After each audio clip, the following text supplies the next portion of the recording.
Hello and welcome to episode 65 of In PS We Trust, a PlayStation podcast. My name's Davey and joined with me, as always, is the fine wine himself, Mr. Philip Hoy. Where's everyone going? Bingo? And Stu. How's it going, my mate? You okay, Stu? Yeah. The new host, Stuart. Stu, Maybe I was Stu all along. Yeah, maybe you're a secret agent, mate, leading like an Ada Wong lifestyle, just slipping in and out. But listeners, it's not Stu, it's your boy Spencer Davis. How the devil are you, my friend? I'm good, mate. I'm good. I'm glad to be back. I mean, look, we were supposed to record yesterday, weren't we, lads? We were. However, I took ill after having a copious amount of alcohol put inside me. So we delayed by a day, which, thank God.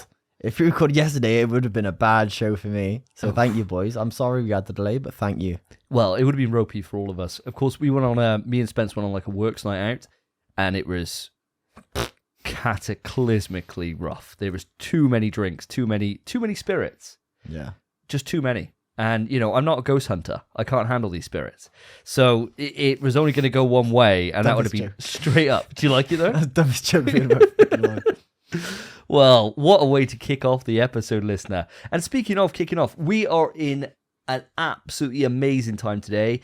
You are going to be treated to some of the biggest news on PlayStation. Not really, it's quite a slow news week. But we've gone through the internet and we have found the best stories to tickle your ears with today. But before we get into that, and we get into a big topic as well, talking about the PlayStation 5 Pro, we, of course, start off episodes of In PS We Trust with a question, and this question falls to me. And being the voice of the people, I reached out to you guys.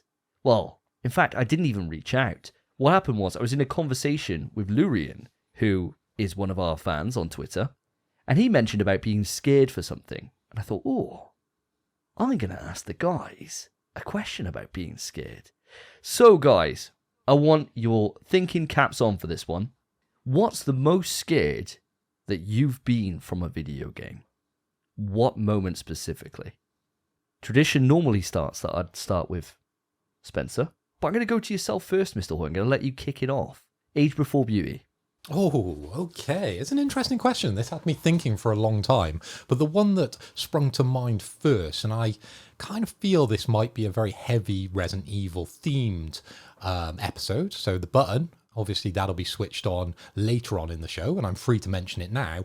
So the time that I was the most scared, or jumped the most, was definitely in Resident Evil 7, the Marguerite fight, where she burst through the window and I absolutely cacked my pants. It was one of the scariest moments that I could think of, going all the way back throughout my gaming history, I suppose. And Jesus, it still haunts me today. Just that face that comes through. Blah!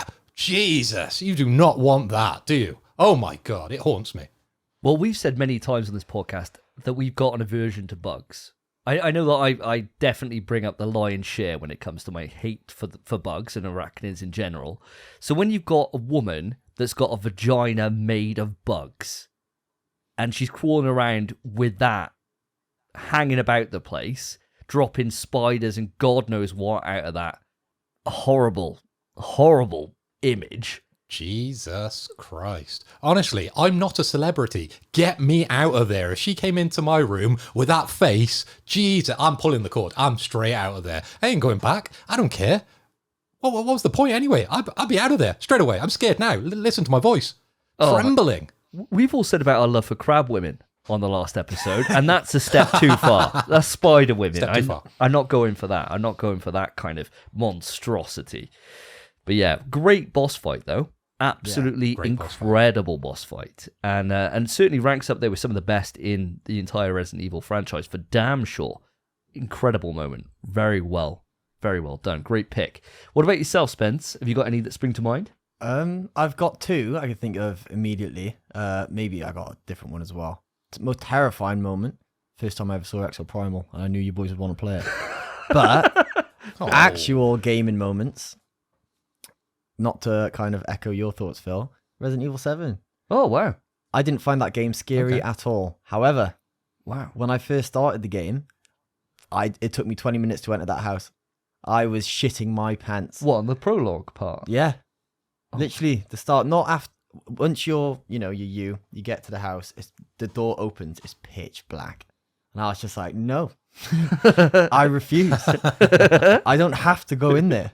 The game, nothing will happen. I just don't need to. And then within an hour of playing the game, I thought, oh, all that noise, the atmospheric noise, doors slamming, things walking around, it's all bullshit. And I was never scared of the game again.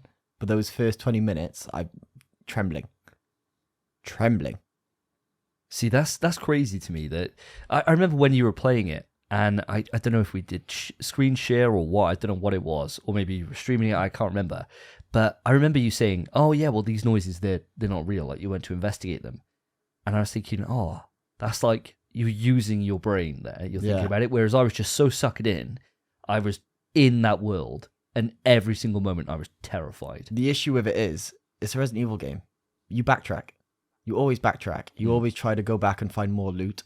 Do that. And after I cleared out the entire house, and you're supposed to go out for the garden. Yeah. I stayed in the house because I thought, I'll see if there's any loot I've missed. And I could still hear things walking about and doors slamming and windows, like the wind blowing. And I was like, why am I hearing that? There's nothing there.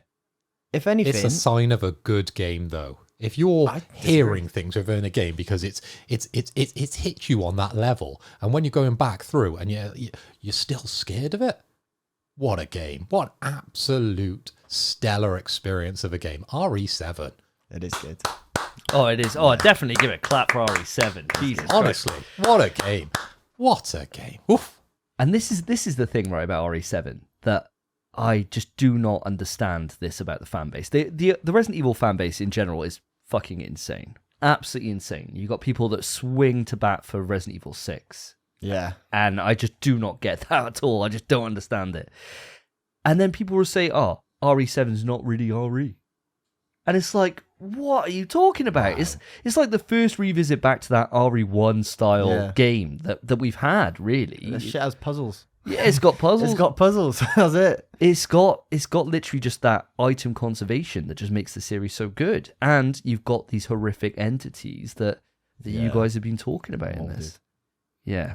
I think my only issue with 7, like you boys remember, I did every single RE game for the show.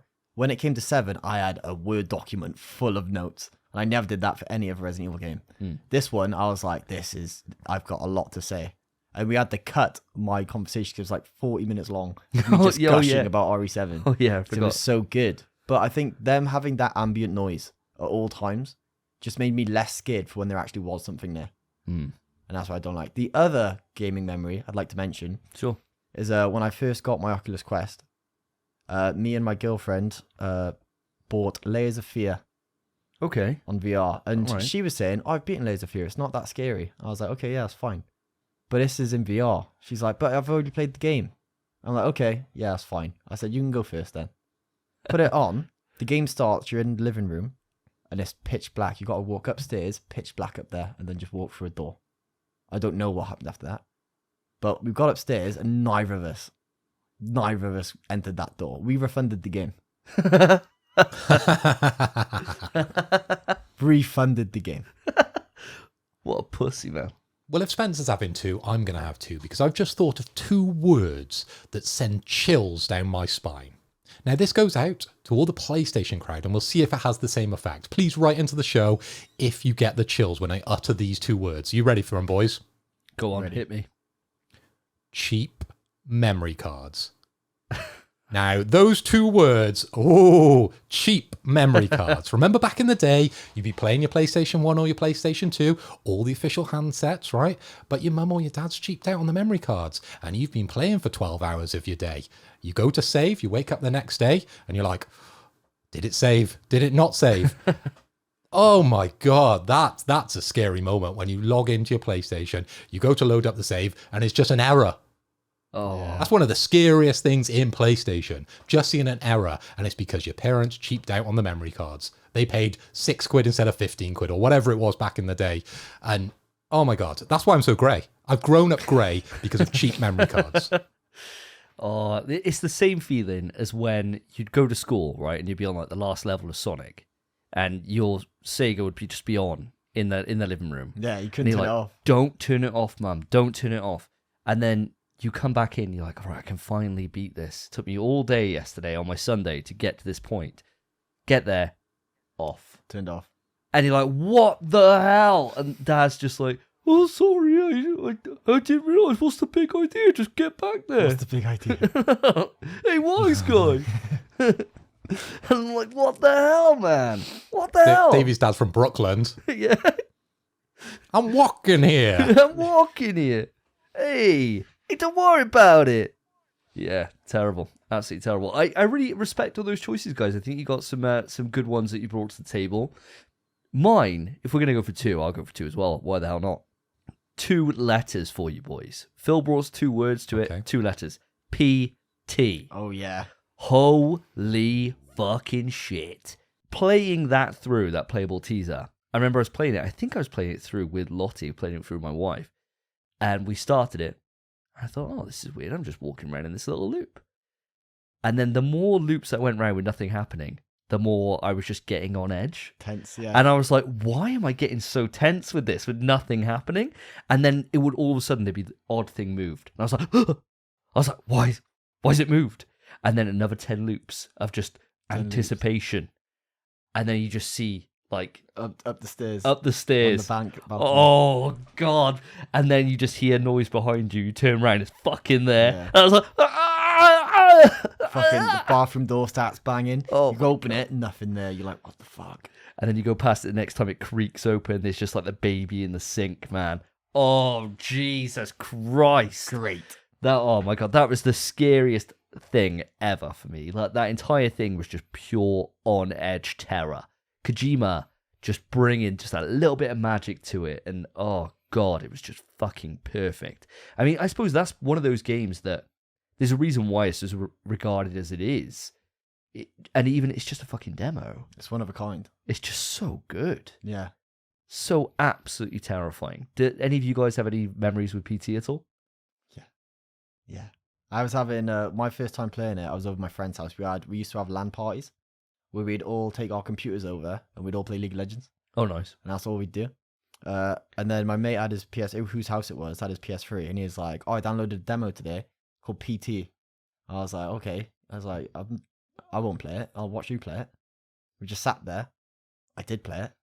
Fuck that. Fucking terrified. So you've got to think this was really my entry to like horror. Innit? It is a video game. Wow. What Chucked a in way the to deep end, start. And I was just sat there, just like, fucking hell. All 3 of us, my one friend is really like squeamish and stuff, and he was literally, anything happened, fly off, screaming his head off. You're like, mate, shut up, It calm makes down. it worse as well when someone else is like screaming and they jump because it makes everyone else jump. Everyone's Doesn't like, fucking what?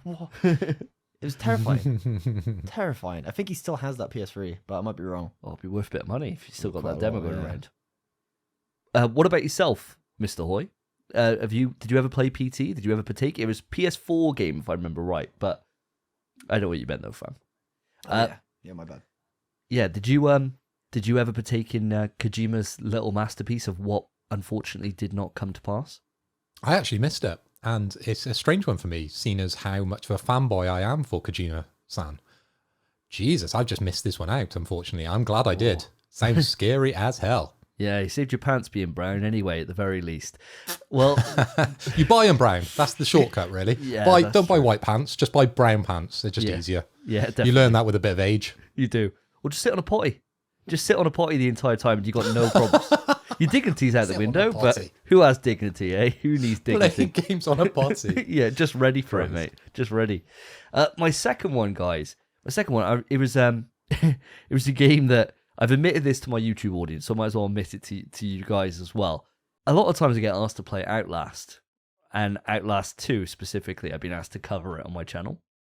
And me and the wife, we started Outlast 2, and I played it for an hour and a half, and I physically couldn't play anymore. I was so fucking scared the entire time. And it's one of those annoying things where I hate not having a way to do combat, right? I hate it. But if you want to ratchet up the tension and the fear, that's what you do, right? You just make someone completely powerless. And you have this moment in Outlast 2, it's like a lot grander in scope compared to the first game. So the first game didn't really scare me that much, but the second one, it's like more culty, and it's more like cultist stuff. You get through like an original kind of like village section. That's quite terrifying. Hearts light up. And it's introducing more gameplay stuff in terms of about noise and stuff like this. And you kind of go and you go past this, I think it's like this river that you kind of walk down this little canal. And they just went from like being one enemy to like several. And I was like, nope, nope, nope, nope, nope. And just fucking turned it off. And I said to the missus, I was like, Joe, I'm just not feeling it. I was like, try to be like, this game sucks. Yeah, I'm like, do you know what? I just really like having a bit of combat, and there's no combat in this, so I'm going to turn it off and walk away. And then secretly, I'd be like, my heart was just like, Yeah. I was like, I mean, the thing you got to think, like, you can relate it to, say, Village. yeah, Scariest moment of that game, terrifying. You don't have any gear. yeah, the baby. No gear. And that's where you're like, oh, fuck. Something's happening. I'm powerless. Just, what do I do? Yeah. And those are the best moments. Yeah, that's A true. full game of that? Nah, It's I'm too good. Nah.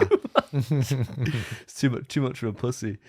Well, that brings this little bit to a close. Listeners, have you got any games which scared you to your core? Have you got any gaming experiences that you turned off and thought, nope, not today, Satan? Please let us know right into the email, pswetrust@gmail.com. Now, guys, we can't have an episode of the podcast without going through the normal staples of what are you drinking. I'm sure that listeners have clocked a couple of these gorgeous beverages come into our mouth, so might as well start with myself and you, Spence. We're both on the Tropical Blast Zeros again. The classic. Beautiful beverage. Becoming a bit of a podcast staple at this point on these sober episodes. Yeah. Thoughts? Has it improved in your tier list rating? Now Now that Lilt's gone, is it now potentially top of the tier list? Lilt was never on there. Fuck's It's wrong left a with gap at the top, hasn't it, Lilt? you? Yeah, I've never, all this conversation we had last time, I've never once gone in a shop and thought, oh, you know what, a bit of Lilt. Never. There's so many. You have Dr. Pepper, you got Pepsi Max, you got bloody Coke, even Coke. Anything before Lilt. But now, my mind's expanding. I've been brought into a new world, and that world is full of Tropical Blast Zero sugar. And it bangs. Ooh. It's really very good. Well, maybe you should try Lilt now, because that might be a step up from this Tropical Blast. Because it's rare as well. Yeah, it might be a bit hard to find. Yeah. You might be able to find one in the wilds on eBay. As we mentioned last week, you never know. Some of the listeners might have clocked on to that idea that I put out to you, Davey. There might be a couple of cans on eBay available.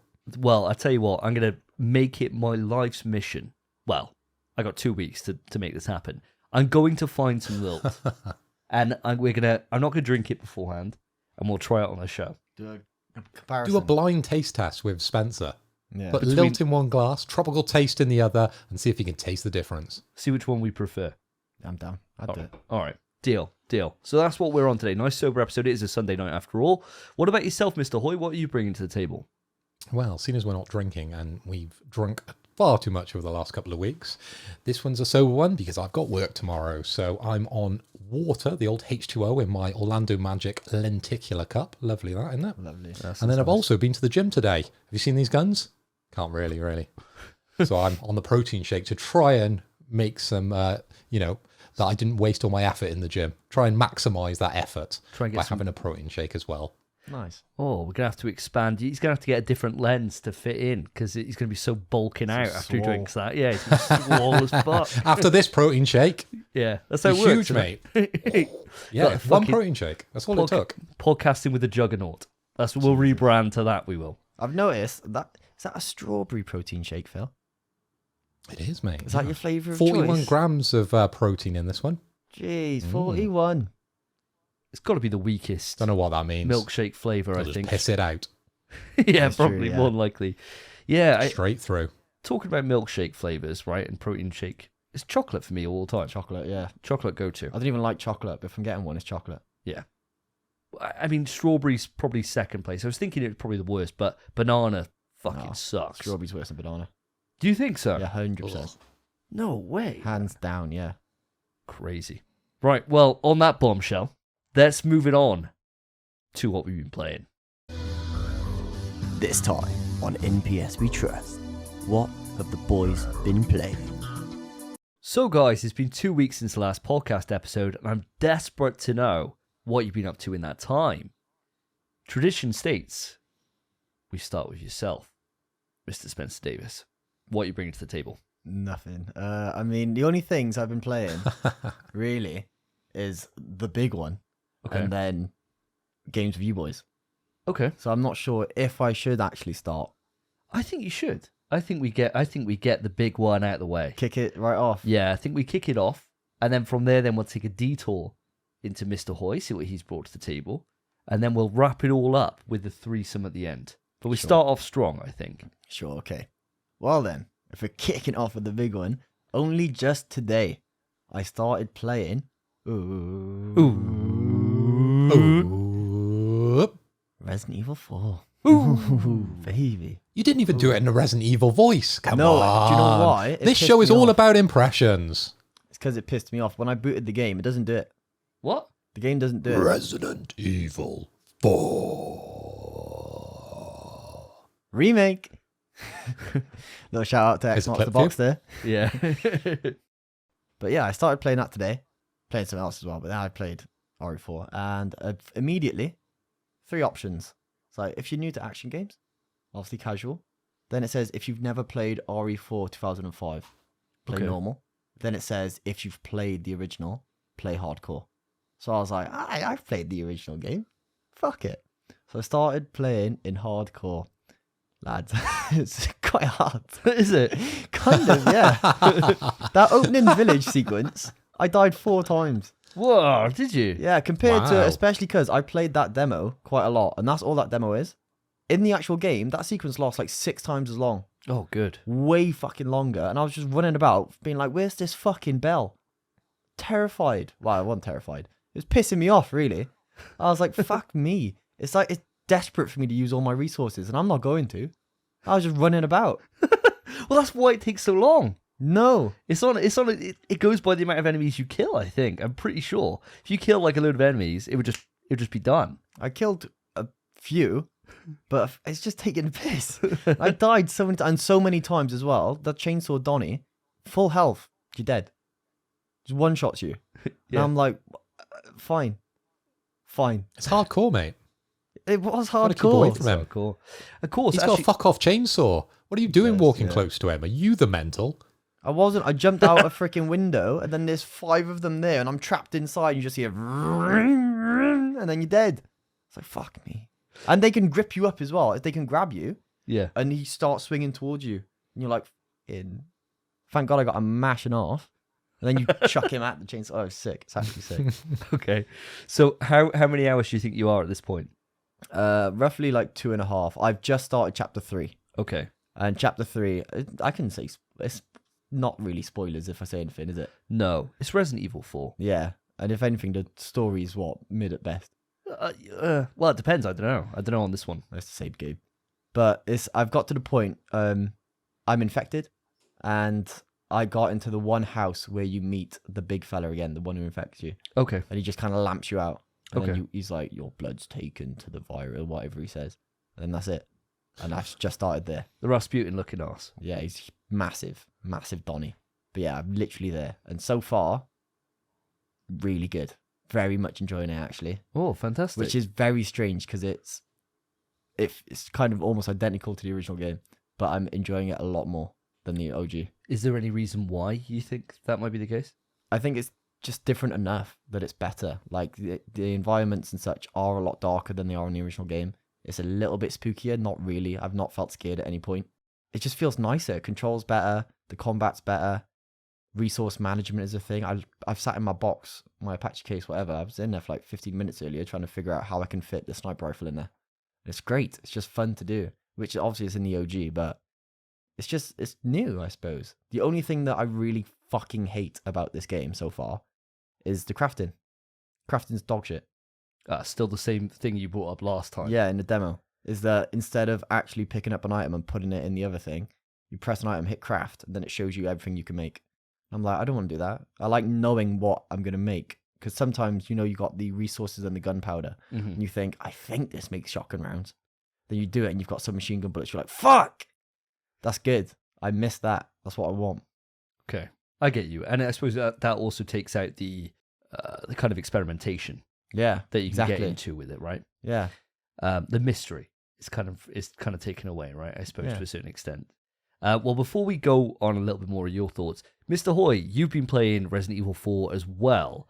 Do you want to let us know your experience so far, how far you are, what difficulty you're playing on, and kind of your general, well, go as deep as you want, just your thoughts on the game?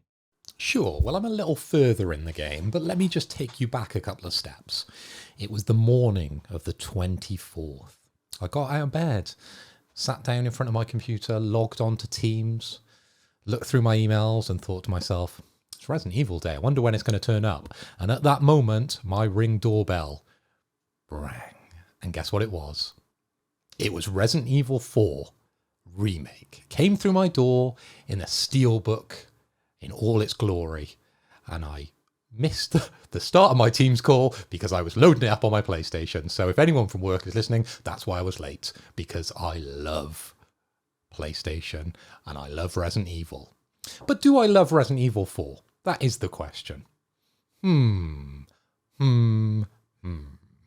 So I played a little bit more than Spence. I think I've just finished the big fish, if that makes sense to anyone who's played the game before. So I've thrown a couple of harpoons, and it was just what it is. You throw harpoons at this fish, he rocks around this pond for a little bit, and then you're stuck in a speedboat for a little bit, and that was it. And I think that kind of bleh kind of moment, I think I've felt through the whole of the game so far, because it's just the same. It's nicer graphics, but it's just meh for me. It's not what I love about Resident Evil. It doesn't have that intrigue. It doesn't have that question mark that's always hanging over you. It doesn't have that kind of, just the essence of Resident Evil for me. It's just missing something. And it's far too easy. But that might be my fault, because I did start the game on normal, unfortunately. And there is items everywhere. They drop off everybody. It's so damn easy. You just walk through, pick up a bunch of items, and even if you don't get the right item, as soon as you go to your little mate, what are you buying? You can just buy the best guns. I'm going to buy a bolt thrower. I'm going to buy a rifle. And I've got that, I don't know, mission 2 or something. I don't know. Am I scared in the game? Not at all. Am I just going through blasting enemies, not really caring about my health? Yes. That's my experience so far. So, Davey, when you do get into the game, because I know you haven't started yet, I'm advising you to go on hardcore, because normal is just not fun. It really isn't.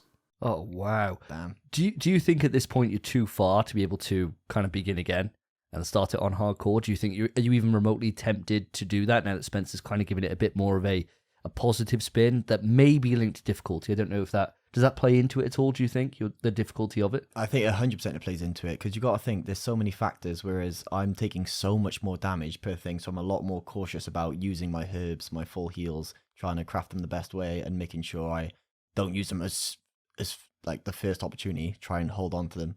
But then there's also cases of, with me being on hardcore, all the item spawns are different. When you get money from drops, I get less. When you get ammo, I get less. And when I get to the merchant, everything's more expensive. So it's a lot more, well, resource management. It's just a lot more of it. And that's one of the biggest things in Resident Evil. So yeah, I think hardcore 100% plays into it. I would urge you to start on it. And if you would, I'd recommend starting again. 100%. Yeah, I think the game, all told, from different reviewers, they're saying it clocks in between 15 and 22 hours, depending on how much side quest stuff you do. And I imagine, looking at all three of us, probably going to want to see the side quests through. I think we all did them for Village and everything else. So, I mean, how many hours do you think you are at this point, Mr. Hoy? Probably 2.5, 3, something around there, I would have said. I'm going fairly fast because I've just got unlimited ammo and unlimited health. Nothing is scary in that sense. There's no need for me to loop back round to anything. I'm just going through and playing COD. I'm just shooting when I see people. Yeah, and I mean, and Phil, I know that, you know, on this podcast sometimes there can be like a little bit of elitism to a certain extent in terms of difficulty and stuff, and like we enjoy a hard experience. But you're the guy who, on the first time through on Resident Evil 2 Remake, you started on hardcore, and that is fucking hard. That is hard. Like I did it myself. I love that game though. I love that game, and I know it like the back of my hand. Resident Evil 4, I don't know as well. but I wanted it to be scary, okay? So in all these trailers, we're getting spooky kind of scenery. They're really hyping up that this is a scary version or a more scary version of Resident Evil 4. So far, I haven't seen that. And if it's just tied to the resource management, I can't really see it ramping up that much where everything else gets scarier. But potentially, hey, we'll see. Listen, as Phil said, I haven't had a chance to start it yet. I know, criminal, I know. I even had Friday off. But my copy didn't arrive through from the game collection until about 2 p.m. And then I just wanted to get bevved up. I wanted to just drink. So I didn't really do anything. I just got ready, installed the game, and I've done nothing since. So I'm hopeful that you guys will be able to fill me in on this.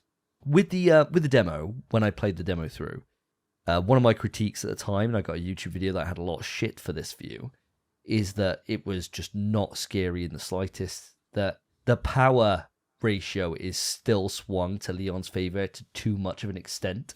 Where To his kicks. his melee just put people in the Jesus. fucking dirt. And it puts multiple people down, right? Anyone comes close to those kicks, it's like a nuclear bomb going off. Like, it's just so... Why do I need a gun? I could just walk through and kick people, surely.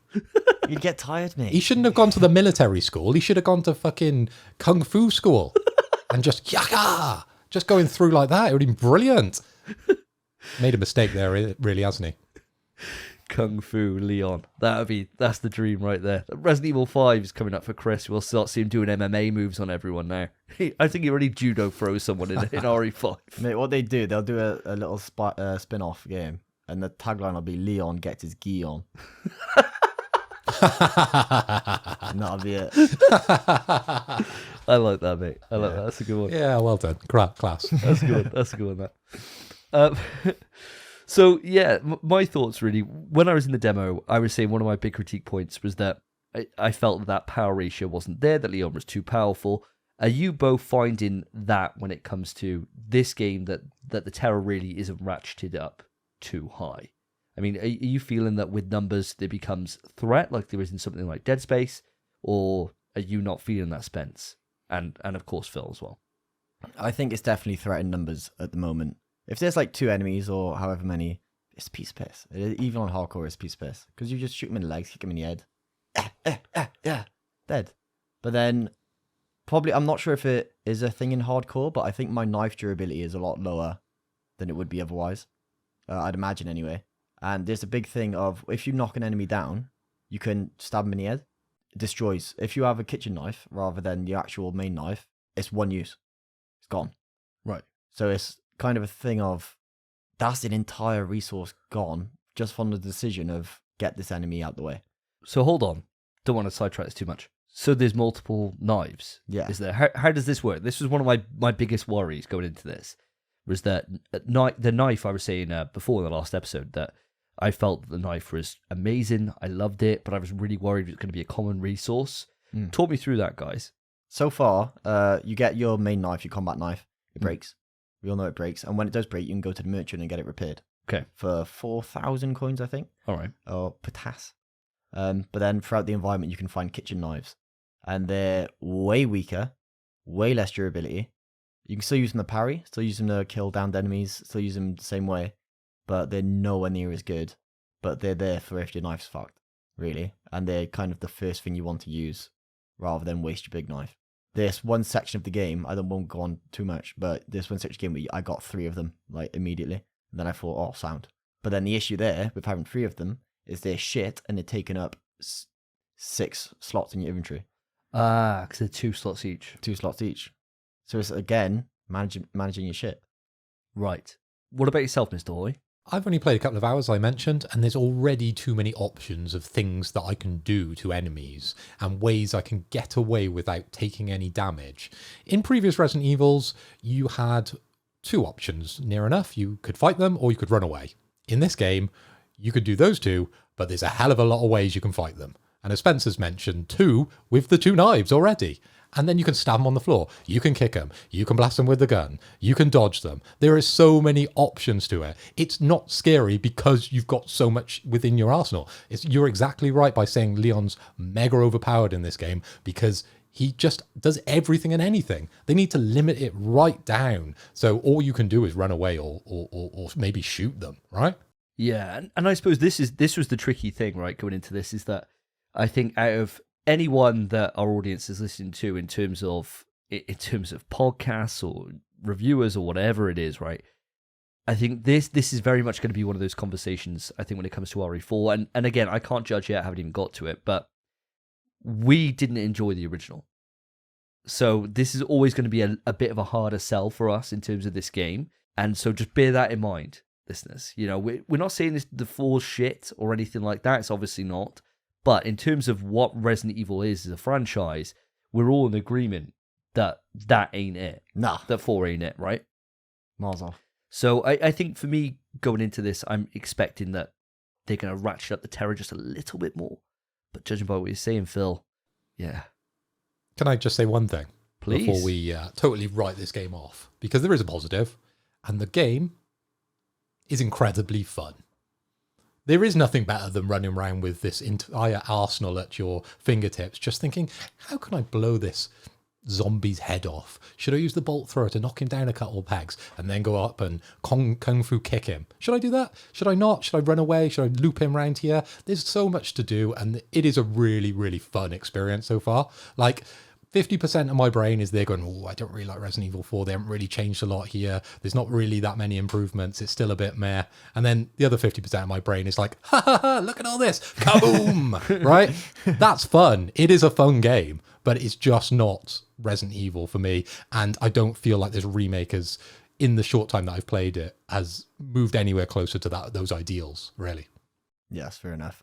For me, actually, whilst I've been playing this game, I've not even had that in my mind of I don't like the original. Because I think very negatively on the original. Yeah, you hate it. Yeah, I really dislike it. You hate it. Very much dislike it. It was a waste of 20 hours. But this new one, I'm not even thinking about any of that. I'm thoroughly enjoying it. And it's not just that it's fun. It's that it's probably, again, due to the hardcore, but I'm struggling. Genuinely struggling, and I'm loving it. I'm loving that I'm struggling. I wish there was a dodge button. There's not. People claim you can crouch as you're about to get grabbed and dodge. Can you fuck? You can't. Trust me. Been grabbed fucking so many times, and it's just hard. It's a hard game, and I'm loving it. I think it's not what I wanted, but I'm enjoying it for what it is. Well, I mean, this is certainly going to be one of those things that we'll be revisiting for the next couple of episodes, I'm sure, as we all work our way through this game. And on the next episode, I'll definitely be able to give my full unfiltered thoughts as we go into RE4. For now, guys, I will take your advice. I will go to hardcore on the off. Yeah. Immediately. And it looks like I was thinking this week that I was going to have to try and juggle going through a Dead Space remake review for YouTube, but my YouTube audience has come in and said, oh, we want RE4 remake. Bless. So it means that my entire week this week is going to be dedicated to playing that after I edit this fucking episode. So I will let you know in a couple of weeks' time, but thank you for sharing your thoughts. It's going to be one of those ones that I think it'll be interesting in a couple of weeks when we get to like ratings and stuff like that, how we all settle on this, because I think it's going to be one of those ones that is either going to be extremely divisive across all three of us. I think we may all have all different experiences, different kind of takes, or we may end up all coming out and being like, yeah, do you know what, that was fucking brilliant, and it was just fun. It was fucking shit. Yeah. So we're either going to be unanimous, or it's going to be very much a mixed bag, I think. So we'll see where we go from here. But there's been other games that we've been playing, and Mr. Hoy, I'm going to loop it back around to yourself. You've been working your way through a bit of Atomic Heart, I believe. I have, and thank you for asking, because I have completed the game. But unfortunately, we don't have a classy sound effect like we do for the Platinum, because the Platinum, actually, for Atomic Heart, as of today, is impossible. Still you cannot, and no one has got the full range of trophies for Atomic Heart, because they are unobtainable at the moment. There's a couple of bugged trophies, so don't even bother. I managed to finish this a couple of days before Resident Evil 4, and I was actually spending my time in the open world, running around, going to all the testing grounds. And guys, this is where the game really excels. This is the highlight reel of the game. So all the best bits, they are in those testing grounds. They have great music, and I believe there was someone from Doom that crossed over with Atomic Heart to give them some advice on this, and it definitely shows. There's some great puzzles, and that feeling of achievement when you get to complete them, It's just class. It feels really good when you've got through. I think there's about 12, 15 testing grounds. I haven't done them all just yet because it's kind of pointless doing them at the moment. I was only doing them to kind of spread the time before Resident Evil 4, but they are very, very enjoyable. The ending now. Now, I've been looking at this game through rose-tinted glasses for a long time. And I've kind of been pushing your views aside a little bit, Davey, and going, yeah, the game's great. Game's fun. Game's really good. The ending isn't good. The ending is poor. The ending is frustrating as hell. And I was annoyed coming out of the game. I really was. You know, like you put so much effort into these games. Okay, maybe 15 hours or whatever it is, right? And you're really getting towards kind of this bigger story. And you're thinking, oh, it's going to tell you all the answers, you know. And then it just kind of just fucks off at the end. And just doesn't give you the answers. Now, are they setting it up for DLC? Yes, obviously. Or they're setting it up for an Atomic Heart 2. Brilliant, right? But the ending is honestly dog shit. It's the worst thing that I've seen in a while. They just absolutely cop out. And I was really, really gutted. The end fight's fun. Obviously, it's with the twins, right? That's not giving anything away. No. That was pretty obvious from the outset. You're going to fight the two twins at some point. Interesting about their story? Yes, great. But what happens afterwards, just boring. And it has a choice system as well, right at the end, where you can actually just go, I don't want to fight the twins. I just want to end the game. Which is fine, right? So I assume if you're going to do the platinum for like their hardcore mode or anything like that, you won't have to finish the end boss fight and you can just cop out early. Or you can go through it, beat the boss, and then the ending cops out for you because it's really, really bad. Oh, no. I love the game, but the ending, honestly, it had me annoyed. Had me really annoyed. So I'm glad I've got this pedestal where I have roughly about 200 people listening to me and I'm saying the ending is shit. There it is. Oh man! So I suppose we're finishing it now. What's your rating on this entire masterpiece of a game? Is it a Game of the Year contender? Is it a masterpiece or is it just full of like little diamonds in the rough? But overall, it's very rough. I think that's a good way to describe this game. There's lots of cool things. Testing grounds are great. All the influences are great. All the little bits are good. All the kind of things that they've borrowed from other games, like they're great. But the overall shine of it, sorry, the graphics are great, but the overall kind of gelling of the game itself, it just doesn't work 100% for me. I was really wanting to give this an 8 out of 10. I just can't because the ending was so bad. It's going to knock it down a whole point just on the ending.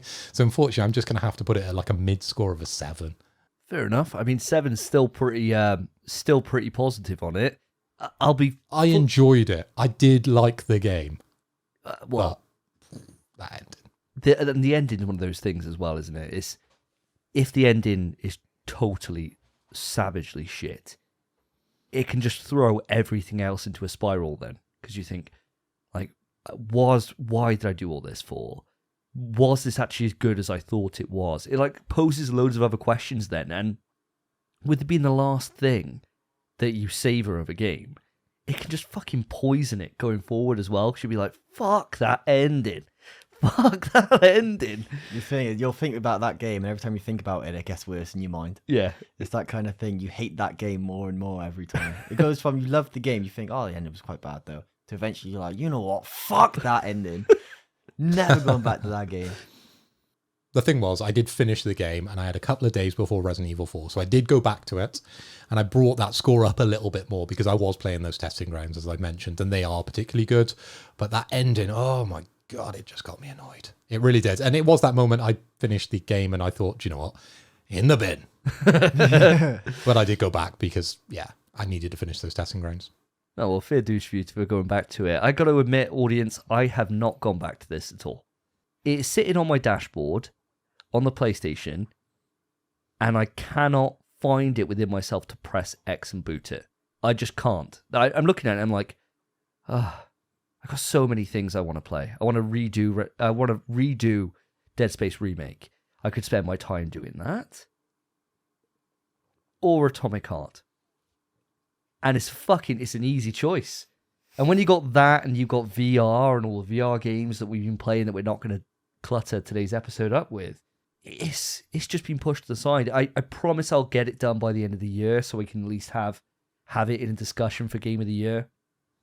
I don't think it's going to even get in the top 10 lists or whatever, top 5s, but it'd be good to at least see it through, right? And I haven't walked away from a game in fucking years that I've bought or I've had bought for me. I just haven't done it. It's just not in my blood.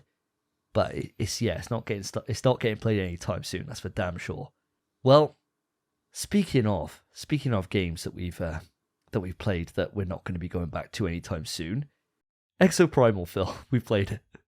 I was gonna do a big bit bringing it up about how great it is, and load of shit, wasn't it? Well, when you were talking earlier about the big one, should we talk about the big one? And I was thinking, Spencer hasn't played Exoprimal. What are you talking about? Like, surely this is the main event of the podcast. The title of the podcast is Exoprimal. There's Exoprimal in the thumbnail. Yeah, of course. This is the reason we're all together.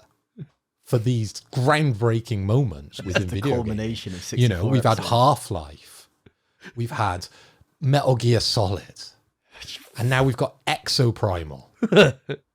These are monumental gaming moments that define us. But I'd be lying if I said all that. Unfortunately. I'd be lying. I'd be a big fat liar. Because the game... Yeah, it just wasn't what we wanted, was it, Davey? No, we went into it hoping, praying that the Capcom gods had blessed us with this beauty of a game because Spencer was so negative on it. But unfortunately, Spencer, you were right. And that really pains me to say. Yeah. What a fucking shock, boys. Do you know what? I actually watched that trailer. And that's how I knew. Looked like arse, boys.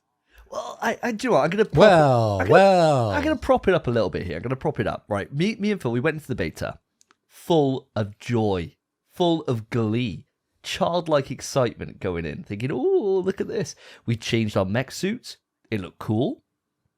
Changing mech suits. Oh, we sick. built our guys. Yeah, we had our custom blokes. I had this dude who was giant with like pigtails and that, and he looked cool. It's Phil's guy. I don't know what you did in your guy. Well, he was Chris Redfield, but just crossed with Snake Eater. Perfect. I was just trying to blend those two perfect games together. And it didn't really work, did it? No. But yeah, we did the tutorial, and we were on voice chat while we were doing the tutorial each. And we were like, wow. Both of us like, wow, this is cool. Whoa, this is decent. Like, switching between mechs. You could be in the middle of a battle, and you could just switch into a different mech. And your guy like bursts out of his armor like Iron Man. And then the new one just like armors up and he steps back into it. Sick. That's cool. Looks really cool. And then we dived into a game. And there is a fucking lot going on. I got to give it up to Capcom for this. How this game runs at 60 FPS, which it does, is an absolute technical marvel. Because the amount of models that are on screen... These dinosaurs that just drop from the ceiling, and there's fucking loads of them. Everywhere. All over the screen, and you're just blasting them. Absolutely blasting them. And it looks great in that way. I don't think any of the individual models look particularly fantastic, but in terms of the scale of it, there is something really there. Well, that's what I thought, Phil. Visually stunning. It's beautiful. You could just sit back and watch someone. If you were just watching the screen, you'd think it was a fun game. But if you happen to look over at me or Davey, you'd probably just see us like this. It was just dying because there's no skill in the game. You just hold down the button. You don't have to like even press the button. You like put your finger on it and just walk forward and you just do okay. Yeah. There's zero skill in the game. Zero. Literally none. And the way it works, right, Spence, just to set up how this genre-defining game, this landmarking game in history works, is that you've got... So you start off, and you're a team of like 4 of you, I think it is, or 5 of you, and you're killing these fucking dinosaurs, right? And mashing them away, and there's another team that are doing exactly the same thing as you are, but you can't see them yet.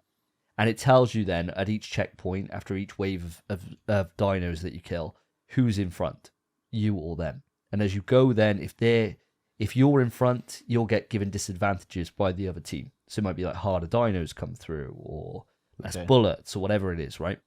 And so you go along, and then you get to the end, and then whoever's first. Whoever kills like this boss that comes down, they go on to the next stage of it, which is pushing a battery pack into a big square.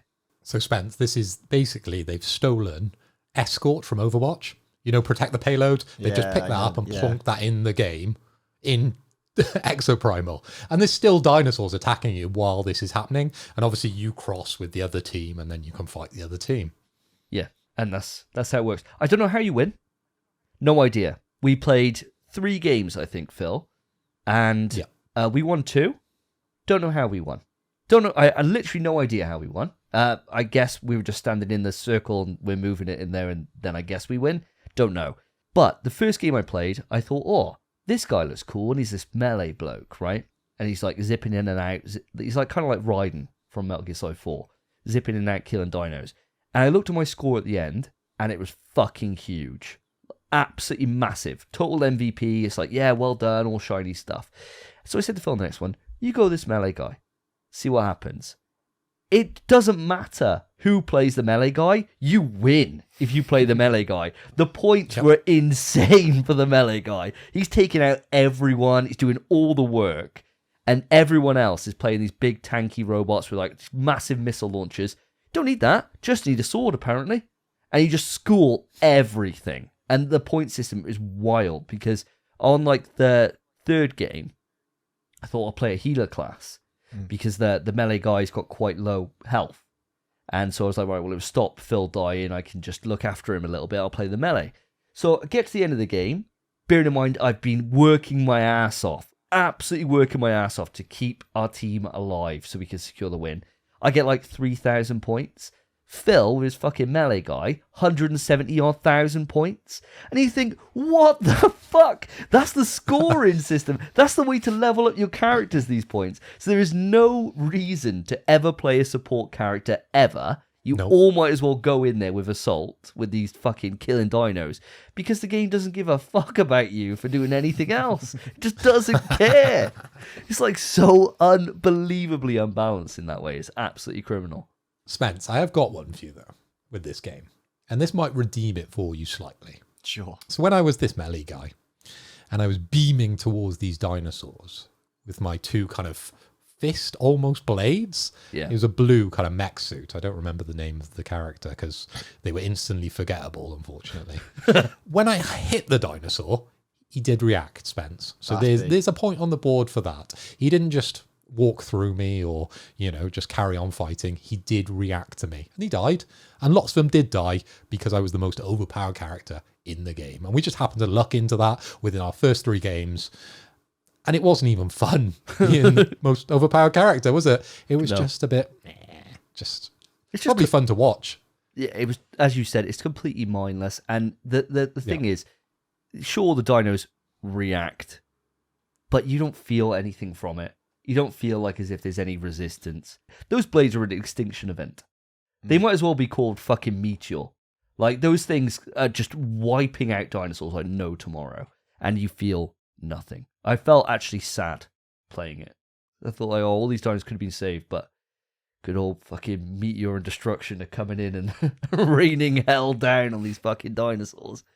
The only cool thing about this entire thing,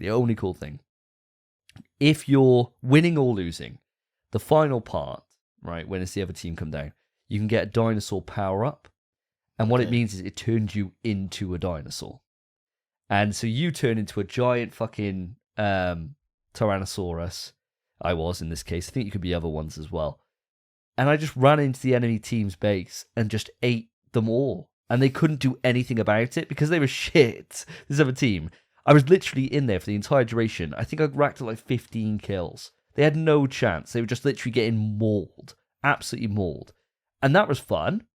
But that lasts for 2 minutes of what is like a 15-minute game. Yeah. And those other 30 minutes are painful. I think the thing that lets it down, and unfortunately, when we were in the Capcom event, it sounded like there was some kind of loose story to this game. It sounded like there was some kind of evil, kind of almost umbrella kind of company running these tests. And that just didn't come across when we were playing it. There was no, emotional reaction to destroying all these dinosaurs. There was no celebration.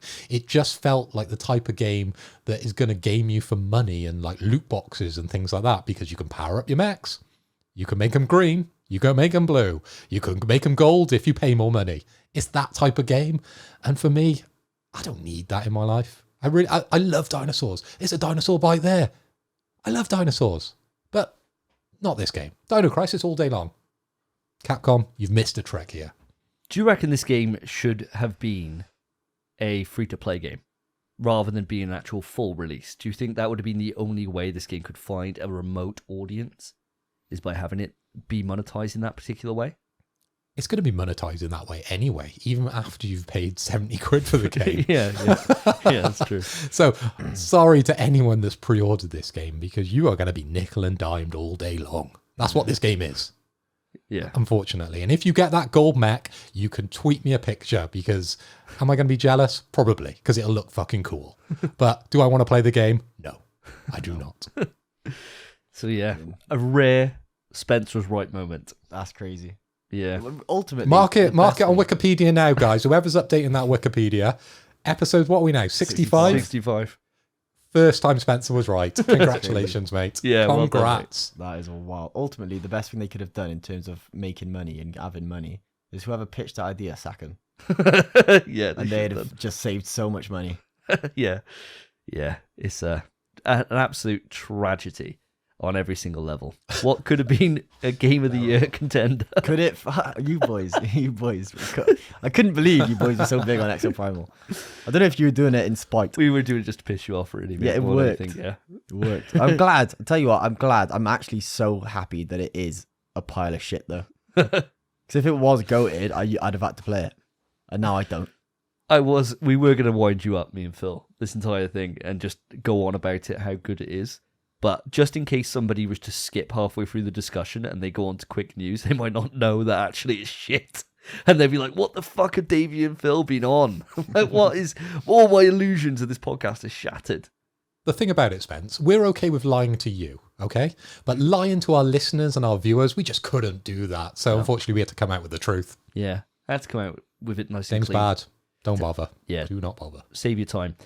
But speaking of time, and also on the subject of betas, we have all been sampling the Diablo beta for Diablo 4.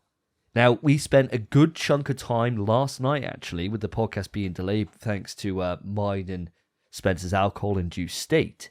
We spent that time fighting demons, killing these demon scum. I want to know your thoughts on it, guys. Start off with yourself, Spence. What do you think? That's fucking pissed me off because it's insanely good. It's actually annoyed me because it's coming out at the same time as Street Fighter 6.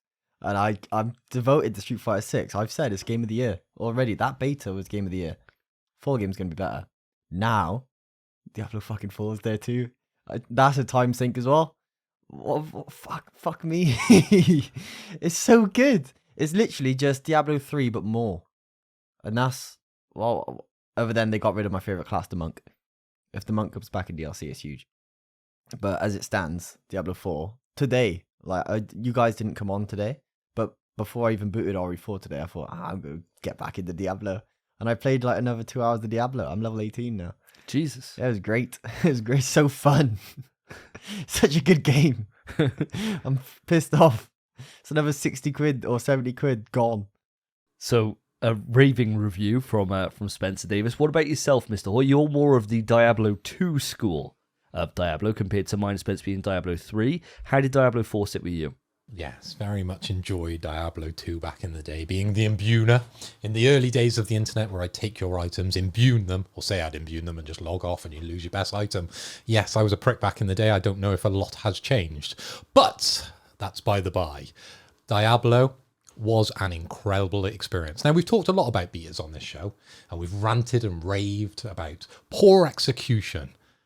Now, this is how you launch a game. This is a beta that makes you want to play the game. This is a beta that the customers to spend their money right this minute, and they place enough adverts to actually make you do that, because that kept coming up on my screen all the time, and I am very, very tempted. I'm not normally suckered in by pop-ups, but I'm very much suckered in by this pop-up, because this game was extraordinary. We had a lot of fun, and I couldn't stop giggling as I was going around with my necromancer, raising the dead, having an army full of skeleton warriors, and going through with my big scythe. It was an incredible experience. 10 out of 10. Take my money. I've got to echo both of your thoughts. Diablo, as you said, Spence, Diablo 3 is where I came into Diablo. It's the first one on console, so I had to give it a try. And me and the wife is pretty much what secured our marriage, to be honest with you. It's kind of why we got married. We put so many goddamn hours into that. In PS3, I got the platinum. PS4, I think I'm just one run off getting the platinum on it. Spent so much fucking time in that game. Getting into Diablo 4, pick my class, which is the Barbarian, and I thought, right, well, let's go. Let's start slaying some wolves. Let's get into this. And I just didn't expect the beta just to keep going. Yeah. And going. And going. And there's more content. There's more you could do. We could have started that Friday night and played it, I think, all weekend and still be doing stuff. Yeah. It's absolutely insane. It was so stacked. And the thing I love about it is the skill tree in this is so well done. Starting off where you've got your base attacks and then you move through the skill tree and you've got always like a choice of 5 different things that you can spec into, or you can use those same points to be able to level up those abilities you already have up 5 other levels and then go in to then make them individual from there. Absolutely incredible, and I loved exploring that with my Barbarian, going in, taking off skills, putting skills on, putting those on the hot bar, and then finding ones that would all work in tandem together to be able to boost you guys up while we were playing together, to make sure that my buffs, I had one for movement and one for damage, and then I was just leaping about the place and whirlwinding like a madman. And it was just fun. It was just constantly fun. And the one thing that I really appreciated with this and make it stood out to me compared to Diablo 3, and especially compared to Diablo 2, which we played in that beta, a year or so ago, how cinematic this game is, guys. Every single mission we seem to be either put into a cinematic, or the camera just zooms in and you get just a really nice dialogue piece. And it's everywhere. I did not expect to get this level of cinematic polish on this game. I don't know about you guys. Well, I was kind of hopeful, because it's Blizzard at the end of the day, and they should stick to what they're good at, okay? We're not talking about the Cosby room up there. We are talking about those intros, those trailers. Now, Blizzard, they very much excel in this area, and they did not disappoint. The intro trailer for this new Diablo is long. It's really long. It's multi-layered. There's a lot going on. And with the big reveal at the end, my God, is she stunning. Lilith, woo! Sign me up. Yeah, I would. Oh, do you know what, Spence? I could have sworn when we started this that was going to be the first thing you'd mention. So you've grown a little bit, because with Cammy we hardly spoke about. And I've recessed. Yeah, you've gone back. You've gone back. But yeah, she was. Oh my God! I tell you what, that would be the kind of thing that would turn me away from God. Seeing that. Unless God came down and he was an absolute hunk. Yeah. Then, I mean, Lilith's getting it. Yeah. She could. No, she's giving it, bro. Give it to me. Give it to me. Do it to me, Lilith. Fuck me up, take my blood. Take my blood. I will say, like you were saying with that skill tree, though, I'll just add on, take back to normality for a minute. I did figure out today, in those 2 hours, I literally figured out my rotation, which in WoW, you have like an optimal way to press your buttons to get the most damage. Figured mine out today in Diablo. And it's every third shot of my shot applies a vulnerability. So I make them vulnerable, so to take extra crit strike. Then I have a teleport to push me directly behind them, which does more crit. Then I can shadow imbue my weapons, so my next 2 attacks apply shadow damage, and if I kill them whilst they're shadow damaged, they explode. So what I was doing, trust me, bro, this was sick. My second shot, I'd always do my volley. So I'd hit like 7 of them to put them in shadows, and I'd dash through them. They'd all explode, and I was like, fuck, this is fucking sick. It looks so sick. Everything about this game, all the animations, all the kind of special effects, everything just makes you feel so powerful. And it's like, fuck yeah. And also, in those 2 hours or hour or so I played earlier today, got my first legendary, boys. Hey, Great. join me. Finally. Got a nice little crossbow. You should let the viewers and listeners in on this story, because all the way through, we thought Spencer was cracked at finding legendaries. But what happened, Spence? Yeah. So it turns out, right, there's the way the weapons work, you have common weapons, which don't have any color on them. Then uncommon weapons or rare weapons, which are blue. Then there's a level up, which is yellow, which I forgot there was one past it. So I thought those were legendaries. And I was like, oh, boys, I got another fucking legendary in mind. Davey's like, what? Getting angry over the mic. And then all of a sudden, Phil goes, oh, there's orange as well. And I went, oh, fuck. And I was like, yeah, there is. That was perfect as well, the way you reenacted that.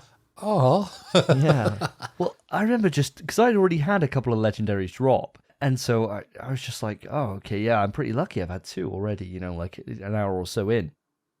And then when you're like, oh, another one. Fuck, oh, got another one, boys. Yeah. I was like, what is going on? Yeah. And then it was just like such a sheep. Oh, sorry, lads. It turns out it was like bit of after race. that, as soon as you mentioned Phil, it's like, actually, this legendaries are orange. And I was like, I haven't had a single legendary, boys. So I haven't had any. Went from having 12. Went from 12 to 0. Yeah, but what happened after that? The tide turned, and it turned in my favour, because then I kept getting legendaries, and I think I had 5 by the time I logged off, which was crazy because I was getting them in quick succession as we were doing those final couple of quests. And I think, Spence, you had maybe got, well, you hadn't got any at that time, None. and I was 5 or 6 deep. Christ. It was a lot of fun though, wasn't it? Oh, seeing those pop and that excitement of putting that on and seeing what extra thing it would do. Even at this early stage, like what are we, like level 10 within the game? Yeah, something like that. Level 18. And that You guys are 15, boyhood I'm 18. excitement of those items. Oh, yes. I'm in. 100% this game. Yeah. Ooh. It's that thing of, it just makes you feel so powerful. And then you kill an enemy and you see that little text on the floor, and it's orange, and you're like, oh, I wonder what this one Well, it's does. that sound effect when they drop, isn't it? It's like change falling on the floor. Yeah. And you Yeah. hear that ching. Beautiful. Like, ooh, it's orange. Oh, You pick it is that up, orange or that and it's yellow? I like- don't want to make that mistake. Yeah, trust me. But you pick it up and it does +4. And you're like, oh, that's an upgrade. Not even a big one. Be like, oh, what abilities do you do? Terrible for your build. But you see the numbers, you go, fuck, I'll chuck it on. Fuck me. It's just sick. It's like me and this protein shake. That's +4, boys. +4 It to is. strength. That's above. That's just great. Well, guys, I think it's official. This is definitely going to be one of those games that we're all going to be in. And how we juggle this as Street Fighter, I have no idea. I said to you on Friday, if you remember, we were talking about Street Fighter 6, and I said, I'm quite happy to sit on Diablo and not play it right away. I'd rather put the time into Street Fighter. Fuck me. Why'd I play that beta? Stupid decision. I'm getting it day one. Yeah, day one on my side. And like Phil said, I've got to give it high praise. I think at the very least I got to give it at least a 9. Might even be a 10. I mean, I can't think of anything that I'd want improved so far. The drop out co-op worked perfectly. I thought it was absolutely fantastic how easy it was for us all to get together, to find each other, to stay with each other, to do quests. Everything just feels perfect on console, just like it did on Diablo 3. And this just feels like a better version of Diablo 3, which is already one of my favourite games of the last 10 plus years. So, hell yeah, more Diablo in the future, please. And so with that, there's been some big games we talked through today, a lot of different games. I think it's time we bring this section to a close and we move it on to the quick news. Quick news. So just before we start the quick news, it's worth mentioning something here that is felt all across the PlayStation landscape as well as media in general, and that is the passing of Lance Reddick. Now, Lance is most known, I suppose, for, well, shared a load of different roles. For us in the PlayStation verse, he was Silence in Horizon, but you may also know him for Albert Wesker in the game which can't be mentioned TV show, as well as the John Wick series, and many, many others. Absolutely iconic actor, and I can't believe that he's gone. It's one of those things that his Twitter profile was always such a laugh. It was normally him just reacting to things and laughing, and they were always just so funny. He had such a great voice as well, just a biblically awesome voice, and huge loss for all of us on every single level. So let's just raise a quick toast up to Lance. Cheers, Lance. To Lance. To Lance.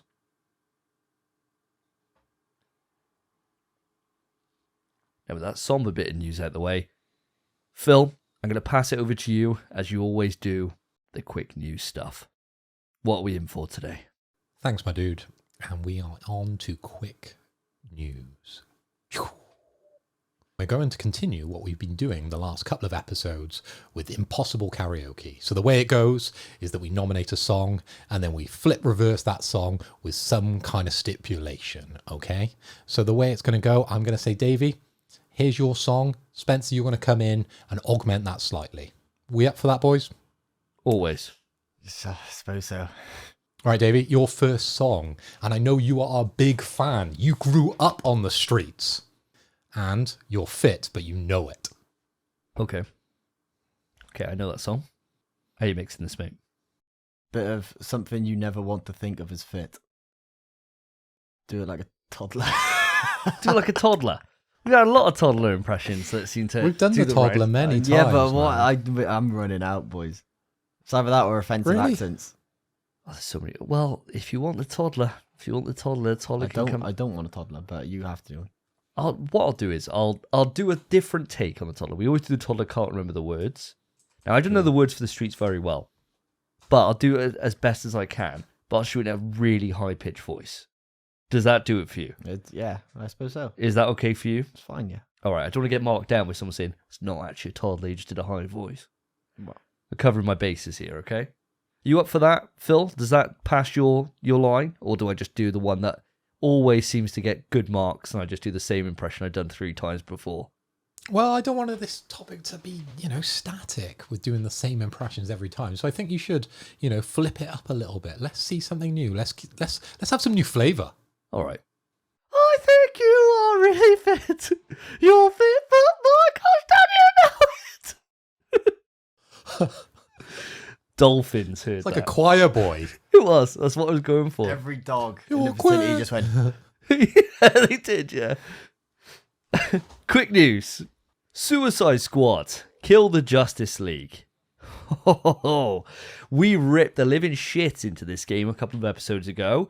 And surprise, surprise, so did everyone else. And so Warner Bros. Has taken the decision to delay the game from May of this year to later in the year, with no actual date put out there just yet.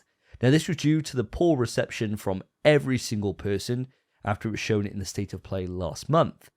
Guys, thoughts on this? Do you think any amount of delay is going to improve the game, or do you think it's permanently going to be gash and they should just put it out there and just rip the band-aid off and just face the music? I think it's admirable and stupid for them to keep delaying it, because they're gonna have to keep delaying it. They don't want to show us stuff. That's the thing. And then Sony's like, "Oh, you got to show something this time." And they're like, "Oh, fucking okay." It's like, "Oh, I don't know if we'll like it."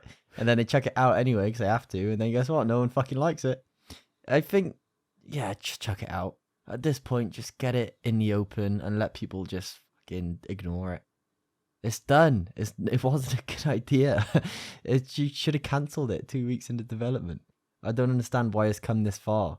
I think those cutscenes and stuff as well in the game, they look really cool. I think they actually look sick. Story's probably going to be great. Yeah. Harley's like, Batman doesn't kill people. Bam. Does he fuck?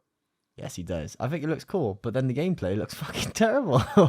So I don't know. I think, yeah, just chuck it out. Chuck it out, launch on PS Plus.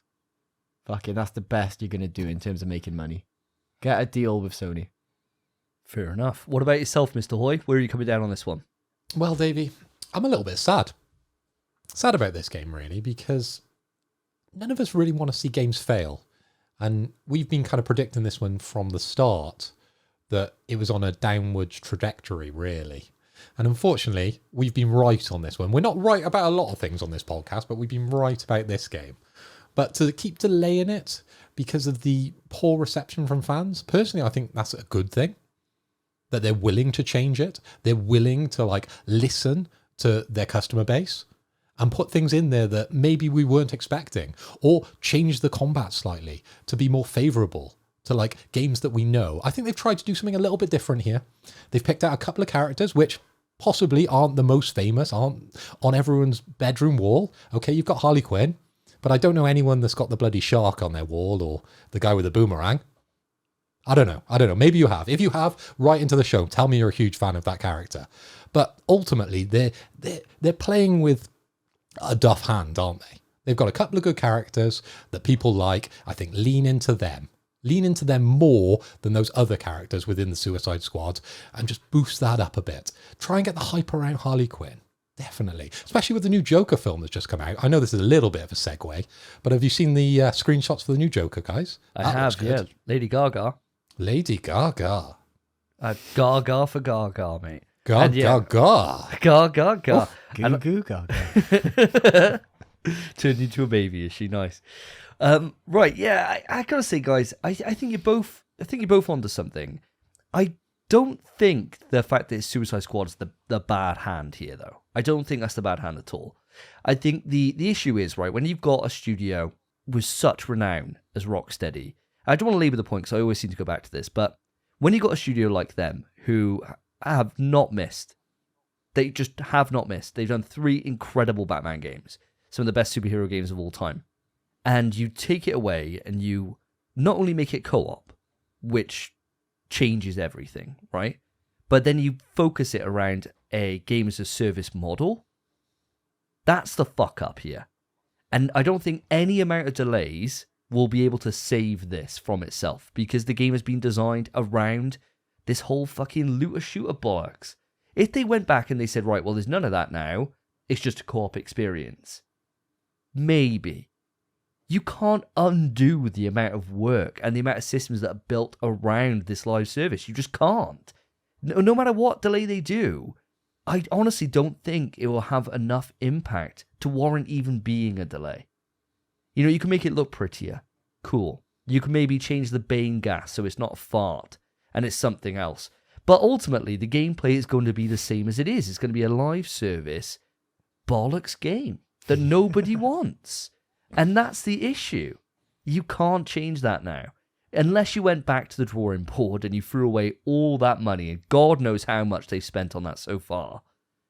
You can't. They're stuck with this hand now. And even 6 months on from now, people are still going to remember what was shown lost. And I think the only way that they can remotely salvage anything would be every trailer to not be gameplay focused, for it to be the story, because that looks like the high point here. And even then, everyone's still going to remember that gameplay looks pretty shit, though. Yeah. And it's not going to do well. Unfortunately, I think that it's too little too late at this point, and there isn't any redeeming. But we'll wait and see as we cross that bridge. So, I'm going to pass it over to yourself, Mr. Spencer Davis. Song, I would like to say, I'd like a Michael Jackson song. Oof. I know, we haven't really gone to MJ very much. I want yeah. Beat It by Michael Jackson. Okay.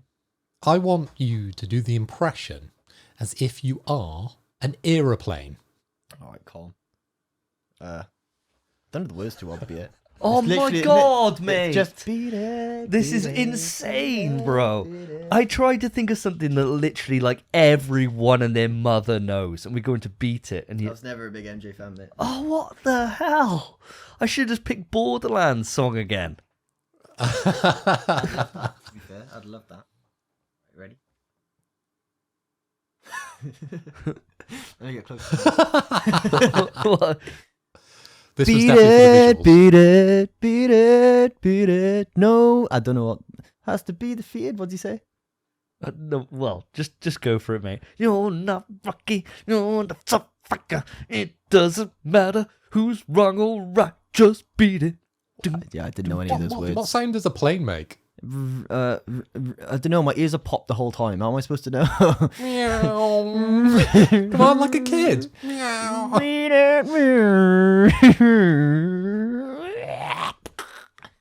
Quick news. GSC Game World, a Ukrainian development team behind Stalker 2. They're facing cyber attacks in the last year by Russian hackers who are blackmailing them to release multiple, not sure how many, but multiple gigabytes of game data. Not great. Really? Well, I mean, it's a bit of a shame with Stalker 2 because, well, it's a bit of a shame is an understatement. Stalker 2 has been hampered, its development has been severely hampered thanks to the war over in Ukraine. And of course, remember, this was supposed to be a game that released, I think it was supposed to be releasing last year, I think, originally on Xbox Game Pass and then coming to us a few months later, if I remember rightly. And it was pushed back then and delayed because of the war. And that delay is just continuing to go. But it seems like this team cannot get a fucking break. No. Can you imagine how hard it must be developing something in a war-torn country? It must be absolutely solid, nigh on impossible. And then to have that and have hackers fucking going after you as well.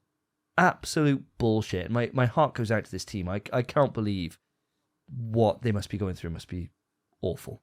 Absolutely awful. This really feels to me as if it's something that the gaming community can really get behind.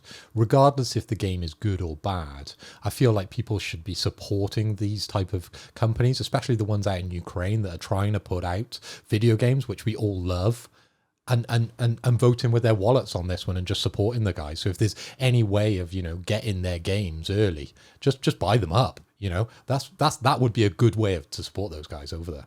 Yeah, it's horrible. It is horrible. The whole situation sucks. I mean, it's bad enough, man. I don't see why people would, obviously, they targeted them. It's Russian hackers. Why does it have to be Russian hackers as well? It's just like spitting on someone when they're already down. It's so horrible. I'm just hoping, it's just bad. I'm just hoping maybe they manage to get, I don't even know what they could do.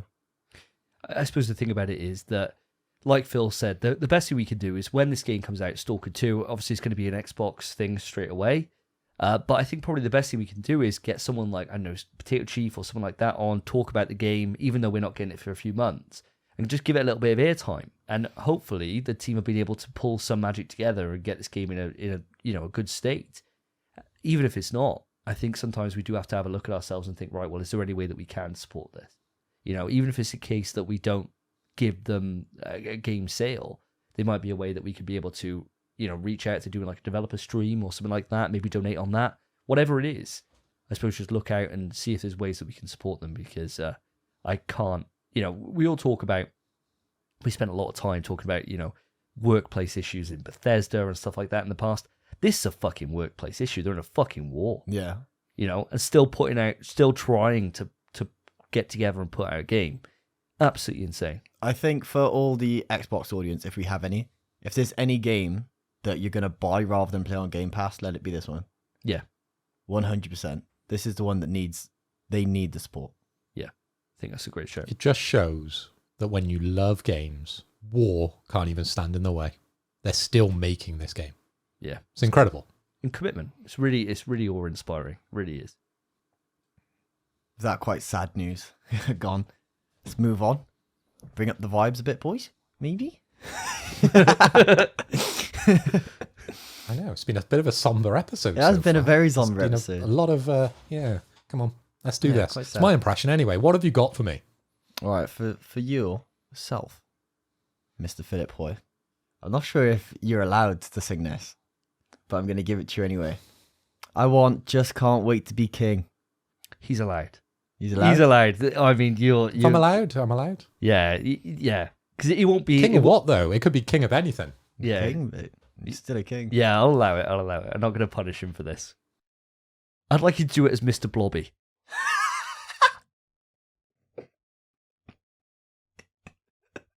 That's horrendous. And Mr. Blobby just can't wait to be king. Yeah. Wow. You don't get this quality on many shows, do you?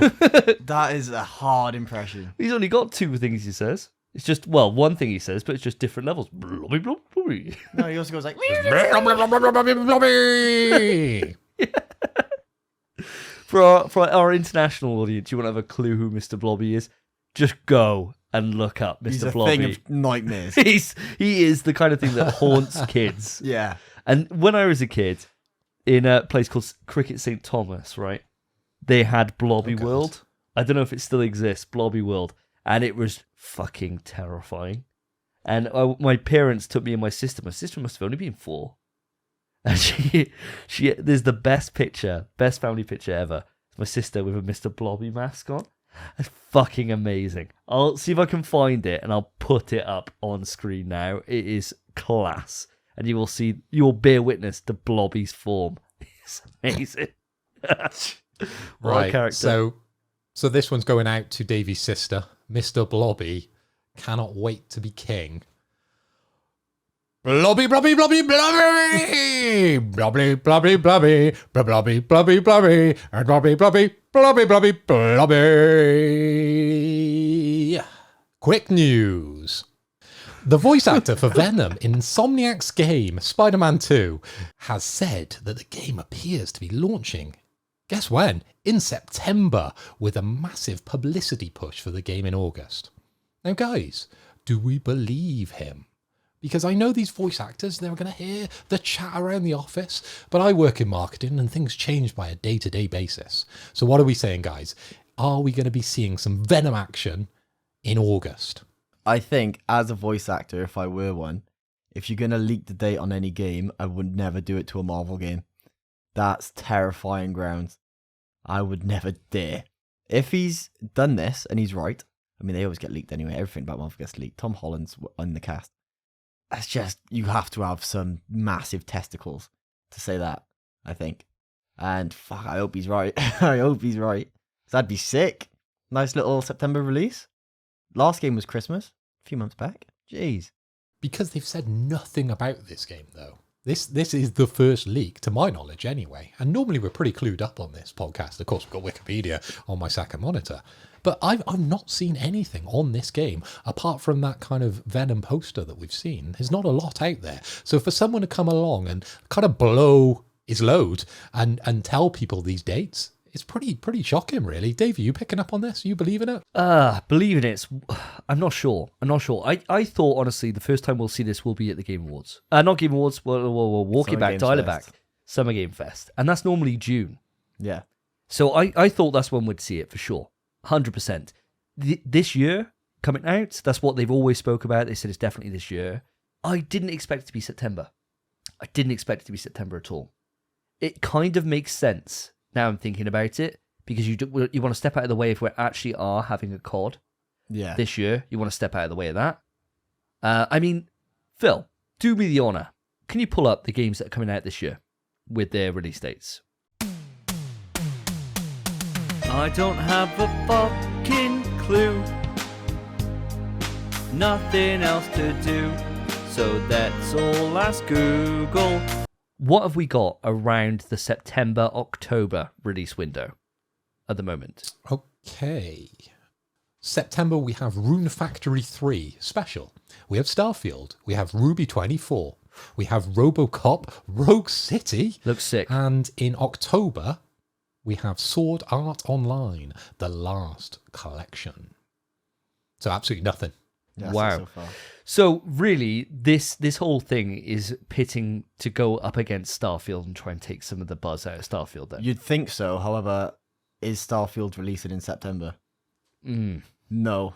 I think maybe September next year. They have to release it. They have to. They honest to God. I mean, I know that whenever we've had Potato Chief on, it's always a case of he's always saying next year's going to be great. Next year's going to be great. And it's just it's a meme at this point with the Xbox. It's just that next year's always going to be great. They have to fucking hit. If they somehow don't come out this year, it'll be 2 years in a row with fucking nothing. Yeah. They have to. They have to. I'm going on the basis that is a cert. That Microsoft has said literally, you cannot fucking miss. Yeah, so if we're going on the basis that yes, it's that Starfield is hitting in September, the bigger question then comes, does Sony feel like they need to compete with that? To own that space, to own that breath of fresh air? I don't know. No. You don't think so? Not at all. It's Spider-Man. Spider-Man. This is Bethesda's big dick moment, though. This is like the moment that they've been building for now for like, 6 years? However long it's been. It feels like a lifetime ago. That before they were even bought, before they even molded into Microsoft, that we had that announcement of Elder Scrolls 6 and fucking Starfield. Do you remember that? Ages ago. Before they even molded into the Microsoft family. I personally don't feel they need to. I kind of fall on the same lines as you with this one, that they don't need to. But would that be the kick in the teeth that they feel they need to just punch down on Xbox a little bit more and say, right, let's just get out then? Because they could go in October, but isn't it quite nice to be able to, like, everyone's going to be hyped up for Spider-Man? Yeah. And go out there with the biggest IP that you have in terms of sales against Starfield? I mean, I don't know. I don't think it matters. No? They're different consoles, different player bases.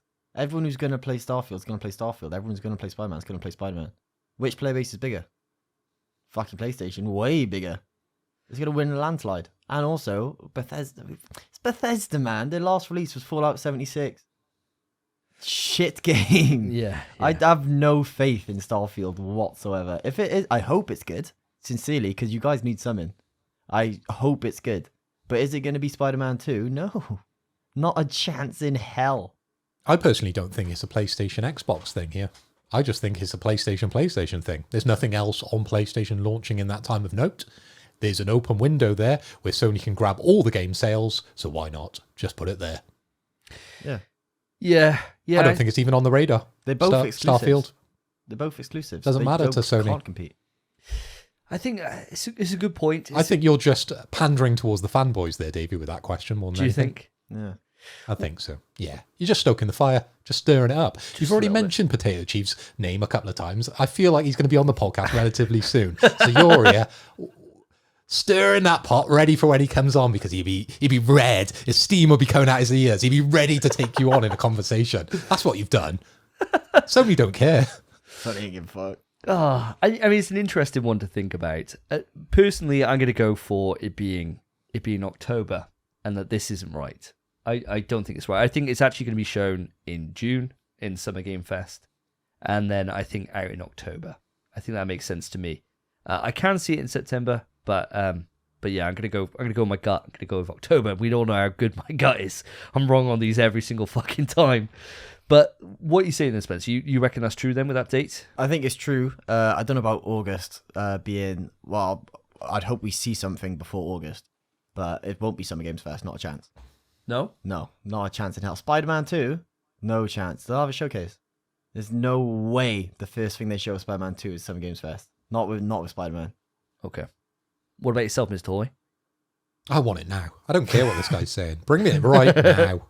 I cannot wait for this game. It's one of the best IPs in my opinion. Like, the last couple of games were incredible. I just hope it's got a kick-ass soundtrack. That's one of the things I'm really hopeful for. I want to see one of these trailers with some wicked soundtrack. I'm listening all the way up into release. So yeah, give it me now. I don't want to wait till August, September. Hell, bring it me now.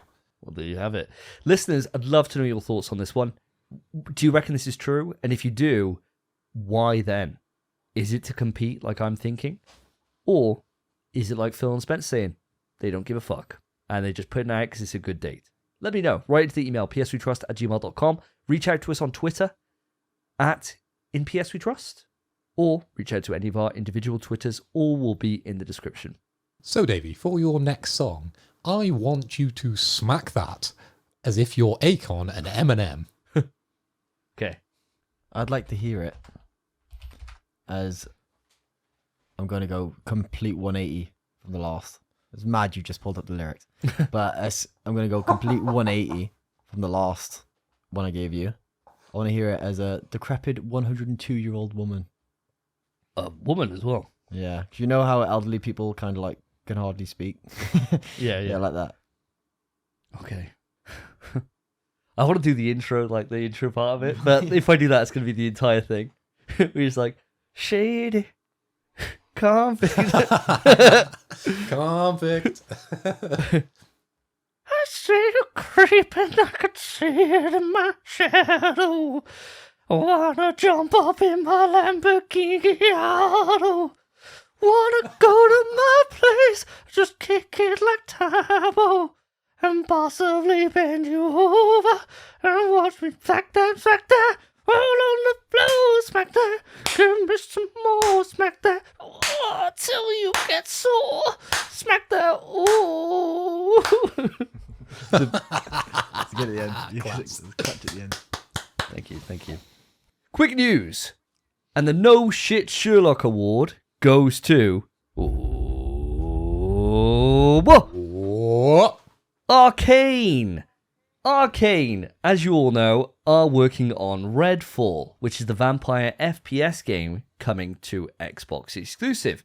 Turns out, one of the developers just randomly decided to release that, yeah, actually it was in development for PS5 before they were bought, and then it was quickly canned and put on Xbox.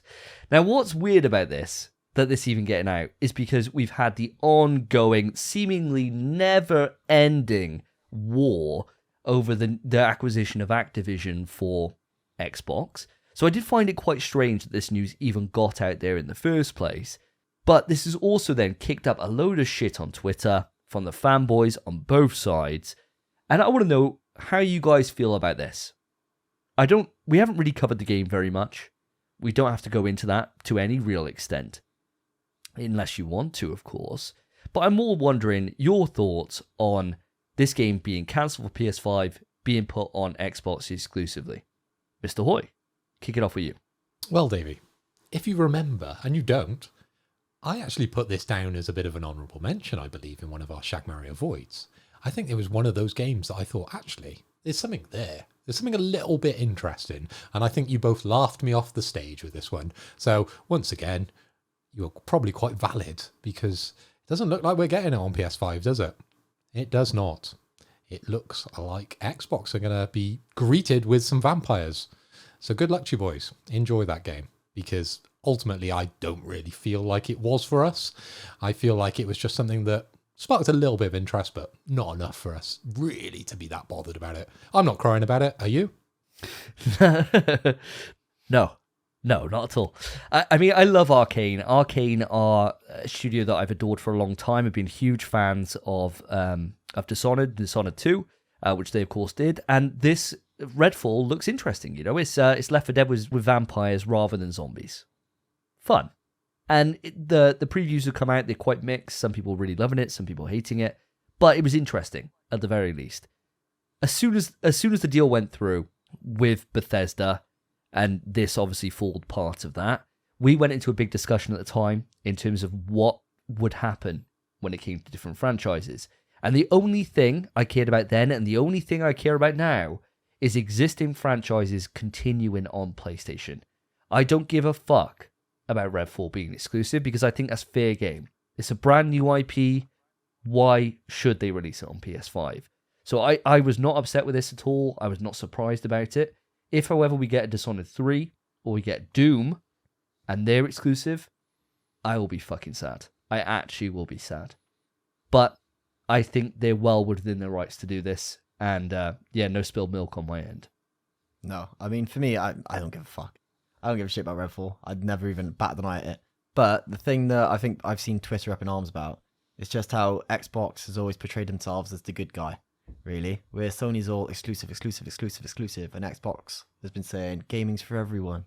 Oh yeah, we want games on every platform. We don't care if you're PlayStation gamers. We want you to enjoy our games. And then they bought a company, said, "Oh, yeah, we got a game. Don't make it on PS5." What was Delete that COD? Redfall, mate. Well, COD, yeah. God will go that way. Jesus. But yeah, it's just the fact they've been playing the nice guys for so long, and then suddenly just like, just delete that. Well, we said this at the time when that was bought. We were saying there's no way they're going to do that. They were going to lock it down. And we said that's the best thing that we'd do. You know, if it was Sony doing it, we'd lock it the fuck down, right? Money's money. And sure, they, like you say, they're optically saying all these nice things. Yeah, it's bullshit, though. It's the smart thing to do, and it's what they should be doing. It just goes against their entire online presence. Yeah. And yeah. That's what's insane. That's why Twitter is kind of a bit like, Xbox, what the fuck? But, I mean, yeah, have your Redfall. I mean, calm. I'm playing fucking other shit. I'm good. Yeah. Right, well, with that, let's bring that one to a close. Spence, come back round to you. See, I'm kind of torn, right? Because I want to give you songs that I'd want to hear, but you just don't seem to know any of them. Yeah. So I got to give you something that everybody knows. So let's give you another classic. Let's give you an absolute classic. I want to hear "I Believe in Miracles" by Hot Chocolate. You know it. You got this one? You know this, right? I believe in miracles. Miracle. Where you from? Oh. You sexy thing. You sexy thing. You. I honestly, I had no idea until you started singing it. it. But yeah. Okay. Yeah, okay, that's fine. I had no idea. I was thinking of I believe in life after love. Shit. I was thinking of Shit. that. Oh, shit. I'm surprised you know that. Surprised you know that one. No, that's what my taste in, mate? What's my flavour? Okay, your flavour for this one, while you're sipping your hot chocolate, I want you to be working out at the gym like I was a couple of hours ago. I haven't mentioned that enough, have I, this show? Do you hear that? I went to the gym earlier, played games and go to the gym and got a girlfriend. Look at me. So Spence, let's hear it. Let's hear you sip that hot chocolate at the gym. All right. I always like to move in mine. I don't know why. I'm just going to give it the all. Got all this. Got me done by you, like this. Okay. And I don't want you just singing it at the gym. Like, really put it in. Come on, let's hear you at the gym. Huff and puff. What? Getting some direction as well. I know. Getting innit? a bonus. Well, otherwise, it's just Spencer's voice in a pose. Yeah. Like it was for a plane. This is me as a plane. It was a pretty good plane, I thought. I thought you were like, This is me on a boat. Driving a boat. Yeah. I would become the boat. Otherwise, I'd be doing this on a plane. I'd become Could be the anything, could you? This is me on any vehicle. boat. This is me an animal. All right, Spence, take us to the gym. I don't know any of the words after I believe in miracles. That's fine. All right, bless. Believe in miracles.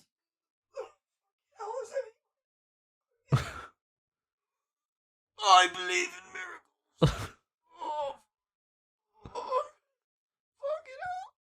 Quick news: industry legend, gaming pioneer, and indie games lover. We're honoured to be awarding Shuhei Yoshida with the 2023 BAFTA Games Fellowship. We're not actually giving it to him, but you know, the BAFTAs. This is BAFTA's highest accolade for the incredible impact that Shuhei Yoshida has actually had in the games industry, which is, he's a legend. Massive legend. Everyone, there's some names in the gaming industry which just everyone knows. And Shuhei Yoshida is a massive one, and he definitely deserves this. I'm not sure who else I could think of that could, other than my boy Neil. Big Druckmann. There's quite a few developers that like kind of rise up to that, but he's certainly just like such a face of PlayStation, isn't he? You know, and even though they don't put him out there at the forefront like they used to, he doesn't really do that many kind of moments at E3, or you know, I suppose we don't have E3 anymore. But you get what I mean. He doesn't come out there like he used to on the PS4 generation. But what a character! What a lovely bloke! Legend. What a lovely bloke! Always comes across really well. Well deserved, as you said. Yeah. Congratulations, Shuhei. Absolutely stellar nomination for Broshida, as he's like to be known. Incredible. And he's responsible. He played a big part in the creation of Ape Escape, one of my earliest memories on PlayStation. Absolutely love that game. Always stays with me, even though it was completely ridiculous, chasing monkeys around with a big net. So congratulations. Big shout out. What a legend. What a legend. Maybe one day I'll get that platinum on Ape Escape. Played it the other week. Do it for you, Shuhei. Do it for you. Moving on. Over to you, Mr. Hoy. I can't wait to be king last time. I quite like the Disney songs. I love Disney. So I'm going to come to you with another. I hope you're a big Disney fan as well, Phil. I'm not sure. Let's get down to business to defeat the Hun. I was going to give you that one, but I won't now. After that, It's fine. I'd like to Give me hear one I don't know. your best impression of A Whole New World. I want to be able to see myself on that flying carpet with you. We were playing Dying Night the other night, Phil, and we were making jokes about Jafar, and I did what I would say is a perfect impression of his parrot. So I would like you to do it in the same voice as Jafar's parrot. Do you not know his name? What, is it Orko? I can't remember his name, no. Iago. Iago. Hey, Jafar! Yeah, what you do? I cannot wait to show you the world. Shining, shimmering, splendid. Tell me, princess, now where did you last lay your heart? Decide. I can open my eyes. Take you wonder by wonder. Over, sideways, and under. A whole new world. Hey, Jafar. Quick news. Now, guys, get your first look at Horizon Forbidden West Burning Shores, the YouTube video will be in the description, and pre-order bonuses went live. And with this, you get extra skins for Aloy. Now, I cannot wait. It's absolutely a steal for a Horizon DLC. And Horizon, the original DLC, one of the best DLCs in history. So I'm absolutely stoked for this. I think it's around £15 if you want to pick it up now. So go out, pre-order it. I cannot wait for this one. I hope there's going to be some big changes to some of the things that maybe me and Davey didn't really like in, Forbidden West all that much. But we'll see. We'll see. Hopefully, continuing the story, continuing the good vibes, and maybe we'll get some water combat, and maybe we can ride some monsters. We'll see. We'll have to see. Maybe if they did, then we know this into the podcast. 100%. And it's one of those things, right, that the cost of this is so good. It does raise a few alarm bells, not going to lie. Being this cheap and it not being like 30 quid or anything like I was kind of expecting it to be. But the good thing is I don't have to pay a single penny because I'm going to get it free from my PlayStation Stars points. So that's quite nice. It's my first real win that I've got from PlayStation Stars. Going to be getting this DLC for free. Thank you very much, PlayStation. Appreciate you. And by extension, it means you get it for free as well. Oh, I'm good. I mean to play that game at some point, but there's so much shit going on, man. Yeah. I don't have time. Fucking game we can't mention 4 almost slipped. Oh, very almost slipped. Very almost slipped. That's probably the closest we've ever been with it not actually counting. And then what? We got Diablo, we got Street Fighter, we got anything else I want to play. Still haven't beat Callisto, Dead Space. Well, this is already coming out in April, so you got a month. You got a month to clear up your backlog of Dead Space Remake, the game which can't be mentioned for, Callisto, you were playing through, Last of Us, Stray, 5. Horizon 1, and Chia. I need to fuck off. I need to beat Horizon 1 as well. Yeah. And DLC. And 2, yeah. And 2. Yeah. And then get the DLC. It's not happening. It's not going to happen, is it? It's not going to happen. No, not a chance in hell. Okay, let's move this on. Now, Spence, we're going to go back round. I'm going to give you the song now. And Davey, you can flip reverse it with some kind of spice, okay? Okay. So, Spencer, I've been looking down my Spotify for the most recognisable song. And I'm going to give you some Sex on Fire. You're going to know this one, aren't you? I hope so. All right. I want you to do that, but you've got a really bad stutter. Like, horrendously bad. Okay. If you do have a stutter, I'm sorry if I offend you. And if you're listening. If you want to... Do you want some added direction with this or not? No, why? What's up with this added direction? I think you've already lost this, mate. What? I'm not gonna lie. I'm not gonna lie. It's fine. Let me just be shit then. All right. Well, actually, I don't know. It's gonna be quite a tough one, I think. But that's the direction. Be bad at Sex on Fire. No, he said I've already lost my other impressions. So he's hoping I can pick up the slack. I'm hoping you can bring it up. Yeah, Yeah. If you come in strong at the end, like we were saying about with Atomic Heart, bad ending. Exactly. We're gonna look back over everything unfavorably. Even if my next one's the best impression of all time, the first ones are still dog ass. But I don't think any of us have really nailed it today. So yeah, but a better impression doesn't make the last ones good. Okay, it's not the way it works. All right, mate. Maybe you should try and do Sex on Fire. Try and do an impression of the Kings of Leon. Yeah, do it normal. No, I'll do the style. Try and do it karaoke. Let's see how accurate you can get. We're trying. I'm throwing out as many like saving hands as I can. You're like Jack on the fucking board at the end of Titanic, but instead of climbing on, you're just choosing to die. She's like, "There's actually space." Well, I'm too heavy. You weigh like 90 pounds. It's like, no. Yeah, it's quite warm. I get warm in here. Yeah. I'm just peeing, so the water's getting warm. I never let go, Jack. Oh no, my hands a bit tired now. Yeah. See you later. Yeah, I'm off Rose. Bye. What a segue. Good luck, mate. Cheers, guys. Whoa, my sex is on fire. I'll just leave it at that. I don't know any of the other words. I'm pretty sure it just repeats that, doesn't it? Quick news. All right, fair enough.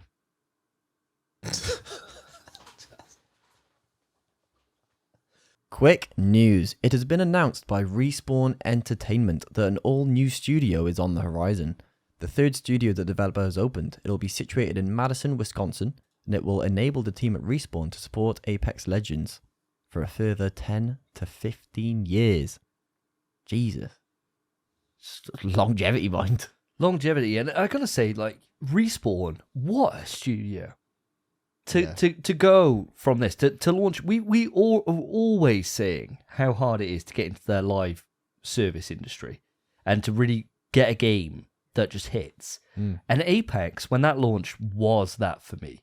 I was sucked in day one when it was that kind of like surprise launch that it was just, by the way, here's a brand new game, try it out. And I was fucking hooked from then. And now they've added in on this new thing. There's a full team deathmatch mode in. There's loads of content all the time seeming to come from it. Long may it continue.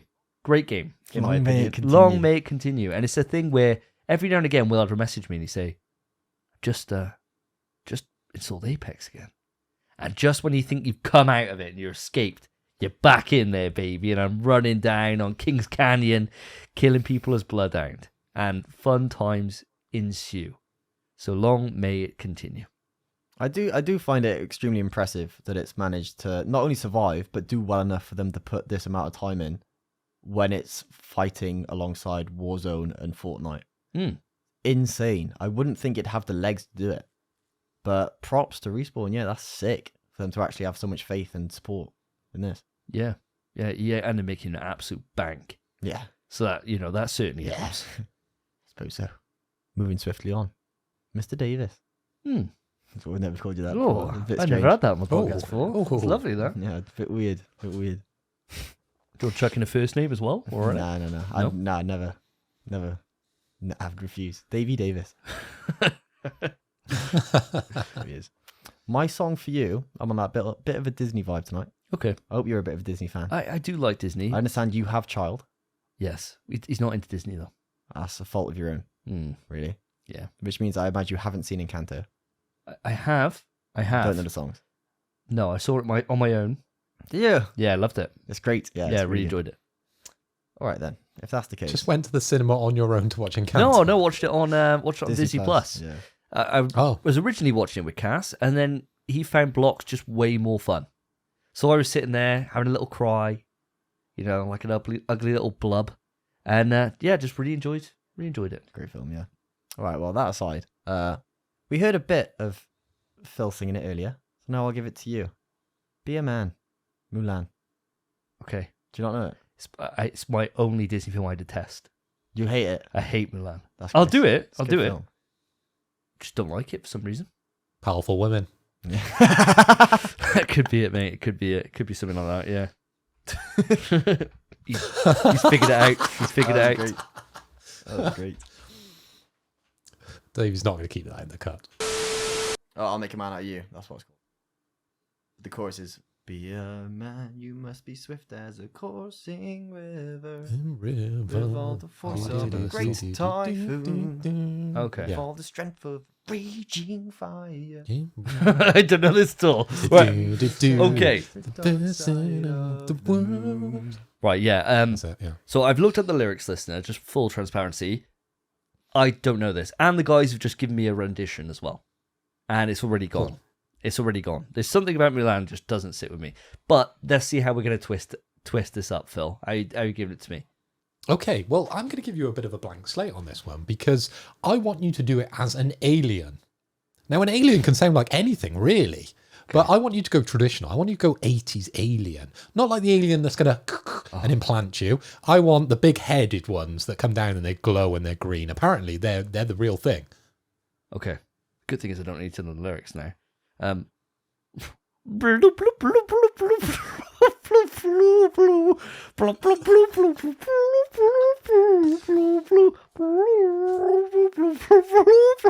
all you're getting. That's all you're fucking getting. Binning that one off. Quick news. If you thought alarm bells were ringing on my chance of winning quick news, alarm bells are definitely ringing when it comes to Fort Solis. Now, Fort Solis was shown originally around the same time as we saw the hype rising considerably for Callisto Protocol. It was at the time when the guys started really noticing that I've got two loves in gaming, and that's sharks and space. And so I was getting a lot of shit for it at the time when I put this into my Shag, Marry, Kill. What we have learnt since then is that in addition to PC, Fort Solis is now also coming to the PlayStation 5. It's out this summer. And it's a single-player third-person thriller set over one long night on Mars and stars Troy Baker and Roger Clark and Julia Brown, so 3 prominent voice actors. Now, there was a gameplay trailer for this that released. Did any of you guys catch it? And if not, I can really just go off on this. But Phil, you've seen it? What were your thoughts? I did see it. It looks intriguing enough, I suppose. I'm not picking up great vibes from it, but another survival horror. It's in space. It's ticking boxes. But are they the right boxes? Spence, have you seen this? No. Okay, well, I'll let you into a little secret here. This gameplay trailer showed fucking no gameplay. None at all. Literally none. It was just a bloke walking. That's it. Now, I get it, right? It's a third-person thriller and it's a narrative game. I played loads of narrative games. Absolutely shitloads of narrative games. The thing about it is that normally you have like dialogue options that come up on screen. You have some form of control. In this, it looks like that control is just walking. Why even fucking say it's a gameplay trailer?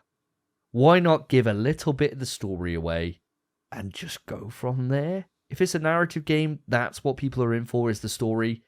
Showing that you can walk along a corridor doesn't really fill me with a lot of confidence, seeing as it comes out in a couple of months and we've seen nothing else. And what was funny about this was on the YouTube video for this gameplay trailer, I hardly ever comment on YouTube. Hardly ever, because I know what my own comment section's like, and sometimes it can be absolute cancer. And so I generally don't. I literally was straight in there and I just put, where's the fucking gameplay, right? And literally, all it was, I scrolled down and everyone was asking the same thing. And they were responding to it, saying, this is the gameplay. And it's like, right, I get that. Okay, cool. If it is just this, and this is what it is walking along and you're having conversations and you're figuring out this adventure as you go, not shitting on that, because that could be amazing. That could be great. But fucking show some of that. Show some of what the mystery is. I don't know what the mystery is, other than the fact there's no one there and it's an empty corridor and I'm walking down it. That's all I got from this. And so alarm bells definitely fucking going off like the klaxons for me. It is putting the fear of God into me, this. And I want it to be good, but I just don't know. I do not know about this. I mean, am I insane for wanting more from a gameplay trailer than walking down a corridor? I mean, if that is the gameplay, I suppose you can't ask for more. They're giving you everything. It's the second Strand type game, mate. For what it is. No, that's coming out. I was hoping you'd be like that. No, I mean, Don't be silly. If that's all it is, that's all it is. You just got to hope that they're not showing story because the story's goated as fuck. But it sounds like they're relying entirely on the story. So unless it's it could be one of those games where there's really not a lot to it, but it's somehow an BAFTA award-winning video game. Yeah, masterpiece. Because that happens all the time. Hmm. Like, I don't want to compare it to Journey, but Journey, you just move. That's it. And nothing even happens, really. You just get from A to B. You got to jump? You got to jump. Yeah, there you go. That's it. And then you meet random people along the way. Phenomenal game. Fantastic game. Not a word spoken throughout the entire game. Yeah, one of the best games ever made. Beautiful. I'm not saying this is the next Journey, but I'm saying it might be what they're going for. And I think, good luck. Good luck to them. Yeah, wait and see on this one. So, handing it back round to yourself, Mr. Hoy. We've had a lot of Limp Bizkit. It seems to come up every single time. And normally they land on Spencer's door, which means that we got to go really, obvious ones. This is an obvious one, so don't get me wrong. We're not going to go really too deep into it, but it's from the first album. Can I have Limp Bizkit's Cover of Faith, please? Yeah. Good. Yeah, I suppose Good. you can. For your flavour, Mr. Hoy, I'd like to hear it as if you're Morgan Freeman. It's Morgan Freeman. God, why do I get all the really, really difficult ones? I've only really got a couple of accents. I don't know if one of them's Morgan Freeman. Could do Scottish for you. Well, I guess it would be nice if I could touch your body. I know not everybody has got a body like you. But you gotta think twice. You really have. Really have. Before I give my heart away. And you know all those games you play. I'm playing them too. Quick news. Ish? I don't know. Teenage Mutant Ninja Turtles, The Last Ronin is getting a third-person action RPG triple A treatment by an unnamed video game studio. It's likely a few years away. Now, this title is being inspired by God of War. Of course, you're going to say that, surely. AAA title, one of the best games ever. God of War, yeah, let's put that on the list. That's going to get the clicks. Now, guys, I don't know if you've read the comic book, The Last Ronin, came out a couple of years back, but quite legendary in the whole swing of Teenage Mutant Ninja Turtles. Really, really, really good. Very dark, very Batman-esque, with one of the standalone turtles after the others and Splinter all get killed. One of the turtles survives. I won't give it away who it is. I do know. I have read the comic book, but very dark, very gritty, and I think it would vibe with you guys, especially Davey. You're a big Batman fan. I think you would quite enjoy this comic. Are you looking forward to this style being in a video game and potentially being like God of War? Do you know what? I am actually, and you know I haven't read the comic book myself, but one thing that YouTube is a great educator, and I went down the rabbit hole of looking at. I think I was looking at just different times that Superman's gone evil. And there's fucking loads, isn't there? It's like the most obvious trope ever. But I started watching that, and then my YouTube shorts just started giving me all these random little bits. And I think I watched one on this Ronin comic and saw just some of the pictures, and there was people just narrating it. And it looked hella interesting. Now, I've never read a single Teenage Mutant Ninja Turtle comic. I've heard they're great, though. And I heard they're really like quite violent in certain places as well. Certainly not like the cartoon that we had back in our youth. I'm well up for this, and personally, the way I want them to go with this is more of that kind of rock steady Batman feel to it. You know, in case I'm thinking about the way that like the turtles move, and you know how kind of acrobatic they can be, but there's a lot of stealth and things like that in this. I've seen the picture. He's got like a full like kind of like hoodie, like kind of gi, like ninja kind of costume on.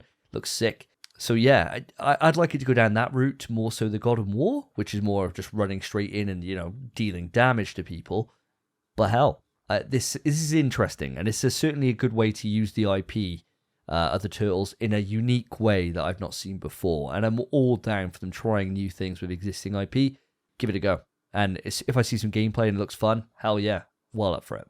The Turtles are hot right now. And they've always been hot. Their IP is smoking, honestly. And what you're talking about, that picture, and it's one of the turtles with the kind of black mask on, and he's got all the different weapons on, so you don't really fully know who he was originally. But yeah, I personally, just the God of War is just clickbait, isn't it? I would prefer them to go down that more dark and gritty route, I suppose, as you're saying, with the Arkham games, definitely. And the combat, Turtles are much more kind of like active, I suppose, than Kratos, in the way that he's just swinging, you know, his axe and stuff like that. Yeah, probably it's just there for clickbait. What are you thinking on this, Spence?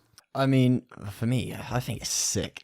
Honestly, I actually think it's awesome. I know the original comics of TMNT, the original creator never wanted them to be kid-friendly and was very upset and annoyed when that's what they did. Obviously, financially, it made a lot more sense, and they've made gangbusters off the Turtles. Yeah, made bank, yeah. But it's nice for them to go back to the roots and actually make them violent, gritty, and who they were originally supposed to be. And I'd love to see it. The Turtles, man. Fucking love the Turtles. I hope it's Donatello or so, but I don't know. I wouldn't know. We'll have to do some research, I think, Spence. I think I'll read the comic. This. Yeah, I think we're going to have to get it. Yeah, I'm going to read the comic. There's no way about it now. I'm actually very intrigued. I genuinely love the Turtles. So I'm game as hell. And I've played a lot of Turtle games. I mean, as a kid, they're just straight off the shelf. Mum buys you a Teenage TMNT game. Always happens. This is the one I'd want to play. Triple A. Not sure how I feel about it being an unnamed studio. But at least that means it's not EA. So, not bad. Hey, EA are on a bit of a winner at the minute, mate. All right, sorry. EA are in our good books. Currently, yeah. Don't want it to be UB. Bad. UB would be cataclysmically bad. Yeah. Jesus. But hopefully, not only is this an exceptional game, hopefully it could bring some fame to an unnamed studio. And that'd be nice. That's what I'd love to see. And I just want it now. I just want to see the turtles again. I'm game. I'm so game. And on that note, guys, that brings us to the end of Quick News. We've all had 3 each. We've had some fabulous, absolutely fabulous impressions. Thank you. Davey, he's been fit, but he knew it as a toddler. He has smacked that as an old person, and he has made a man as an alien. Spencer has beat it while driving a plane. He's shown us a miracle at the gym, and then his sex was on fire. Badly. I just could not wait to be king while I popped on Davey's sister's Mr. Blobby mask. I was in a whole new world as the parrot from Aladdin, and I had to have some faith while I was Morgan Freeman. Now, guys, as we always do, or as we always seem to do anyway, we're going to champion our winners here. We're going to say what was our favourite impression. Now, Spence, I'm going to come to you. Normally I go to Davey on this one. I'm going to come over to you. What was your favourite of tonight? What was the one that had you giggling like a little schoolgirl? What was your favourite? Cheers, mate. I appreciate you coming to me first. It's quite nice. I think my favourite is that wibbly wobbly alien that I had going on next to me. Not only did you create an alien, gave it a voice, you also gave it actions. And it just was very fluid. Oh, thank you. Clearly that alien doesn't have any bones. I was thinking of viscous alien, yeah. Yeah, tentacle-esque. Yeah. Yeah, and just... It reminded me of the Mr. Burns. Remember that episode where he's meant to be an alien, but he like gets radioactive in some way, and he comes down and he's all wibbly wobbly and he's making that I've seen that kind of noise. That's what I thought you went for. I was trying to embody some of that. To embody some of that. I see a Simpsons reference in most things. Yeah, I think that's my winner for the night, I think. I liked the theatrics of it, and I liked the just the amount of effort you put in being this undiscovered, never seen before alien that just you created. Thank you, mate. Thank you. Congratulations. Now, Davey, what was your favourite of tonight? It's tough picks, isn't it? Tough it's picking. fucking hard, yeah. So I'm not gonna lie. I think it was. This is very specific. The start and the end of yours, Phil, when you were trying to do Jafar's parrot's voice. Because the start and end of it was in character, and then it dropped right off. I can't do it. And then you picked up. I need to keep saying that keyword, don't I? I need to keep saying, "Hey Jafar," and then you're back into being the parrot. But then it just goes into my kind of Disney voice, I suppose, trying to sing it. And then it's back to, "Hey Jafar." Yeah. But thank you very much. I'll take that win, even though it's pretty minor. And I'm going to repay the favour, because your Smack That as an old person was my favourite tonight. That had me giggling the most. My only regret is that we didn't get much more of the song, because I'm laughing just even thinking about it. Could you give us a little bit more? Yeah, sure. Let me pull the lyrics back up. Smack That. I did like at the end. You ended it with like a. Oh. I did enjoy that. All right, here we go. Let's go. We were all vibing to it. Yeah, it was good. Let's go one better, shall we? Let's do this thing. Shady convict up front. Con Slim Shady. I see the one, cause she be that lady. I feel you creeping, I could see it from my shadow. Wanna jump up in my Lamborghini Lotto. Maybe go to my place and kick it like Tybo. Possibly bend you over. Look back and watch me smack that. Oh, on the floor, smack that. Give me some more, smack that. Till you get so, smack that. Oh, smack that. All on the floor, smack that. Give me some more, smack that. Till you get so,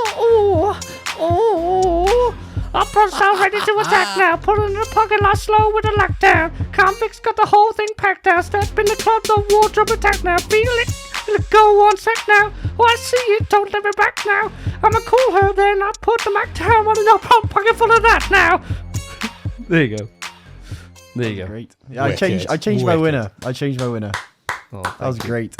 absolutely stand out. But we might have to clip that from the actual show, put that on Twitter, put that on a short, because we don't want to get YMCA'd for that one. Oh yeah, we won't. It's too accurate. It's too accurate, if anything. He was there. Too good. Too good. So that's my winner of today. So congratulations.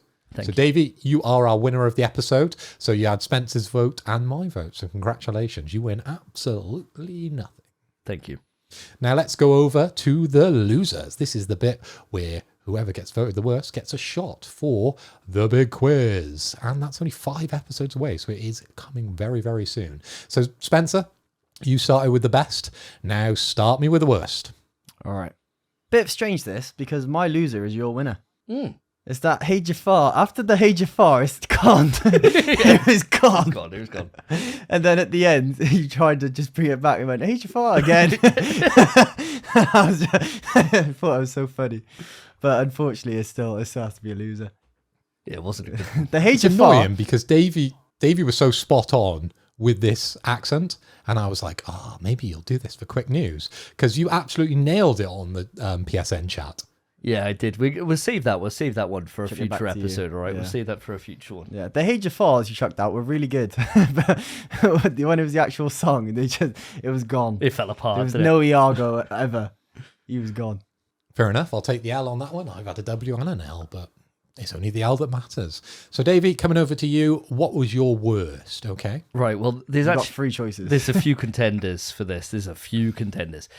First off, just honourable mention, Mr. Blobby was a shock. It was a shocker. It was a stinker. An absolute stinker. It was. What do you do as Mr. Blobby? What was- do you do as Mr. Blobby? It was bad. Yeah, it was really bad. But the worst, we started off with just something that was probably one of the worst ones we've ever had on this show, and it was your aeroplane. Yeah. There was nothing about it that was an aeroplane at all. Like you were doing just like a kind of like a yoga pose almost. I like keep getting given vehicles. but it's such an easy. You just do. You don't have to know any of the things if there's no. You just do the airplane, or you could do. Not while singing a song, you can't. Oh yeah, but you just do it in the tune, don't you? Like I did for the car, the GTO. You just do it in the tune of it, and there was none of that. There was no movement of the arms other than swaying for lack of balance. Yeah, it was lack of balance. It's And, hard. I got a bad leg at the minute. Yeah, it was a failure on a physical and a musical level. Yeah, I So understand. it's my worst of the night. Yeah, Sorry, mate. that's fine. I knew what it was. What about yourself, Mr. Hoy? Where are you going with this one? Oh, well, unfortunately, I'm going to have to back you up on this one because that plane, Spence. It crashed We and burned. tried to help you. We tried. I was saying to you, Spence, what sound does a plane make? Because you were stood there like this. And for our visual viewers, of course, they're going to see that plane. They're going to make the link. But we're primarily a podcast. People are there in their car, driving to work in the morning thinking, that's just Spencer. Nah. That's just his voice. I reckon they're driving. He's being not like, a plane. I bet he stood like a plane. What a mad lad. And you barely knew the lyrics. Yeah, I didn't know. Yeah, it's true. So you lost on both points. So unfortunately, Spence, that's a shot in the dock. And that will bring us to a close of quick news. Stop. Topic time. Yes, lads, we're finally here. End of the show. Today, we've had quite a bit of circulation. It's been quite a while, actually. It's been going about a PS5 Pro. I'm pretty sure we've talked about it a little bit in the past, but I thought it'd be a good time, seeing as it is in the news at the moment. A lot of people talking about it, especially on social media. Maybe we could discuss, because there's no actual information about the console. There isn't. Maybe we just discuss what we want from it, what we'd like to see come with the PS5 Pro. How could they improve on the original system? And will it be just as big? Initially, what I first want to ask, what do you think they would improve? What's their target improvement? Is it frame rates? Is it ray tracing? Is it graphics? What do you think their mindset is when it comes to this console? Okay, Spence. Well, what are they going to improve with the PlayStation 5? Well, we're looking at the PlayStation 5 now, and it is a miracle of engineering. It is the top of the top at the moment. It is the dog's absolute bollocks, because we're allowed to swear on this episode. Next episode might be different, so I'm going to get the swears in while I can. But the thing I'd be looking forward to with a PS5 Pro is the improved resolution. Okay, so we're looking at all the new Sony TVs that are coming out at the moment. We're all talking about making that next step. We've got the 4K, now we're looking at 8K TVs, right? Now, if the PlayStation 5 Pro can reach that level, there's going to be a reason why we would buy those TVs. At the moment, currently, TV broadcasts, you're not getting 8K. There's going to be some specialized things that you can download to be able to reproduce in that sort of level. But at the moment, it's vastly underused. A lot like 4K was in its inception. So I'd be looking for that 8K mark on the PS5 Pro if that was to come out. 8K. Jesus.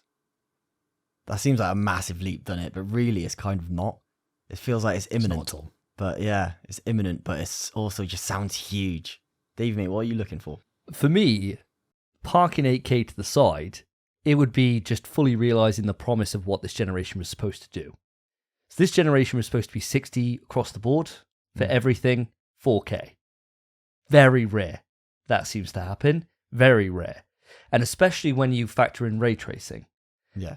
It seems pretty much impossible. They've got to always have these middle modes, which are like a step between the resolution mode and the frame rate modes.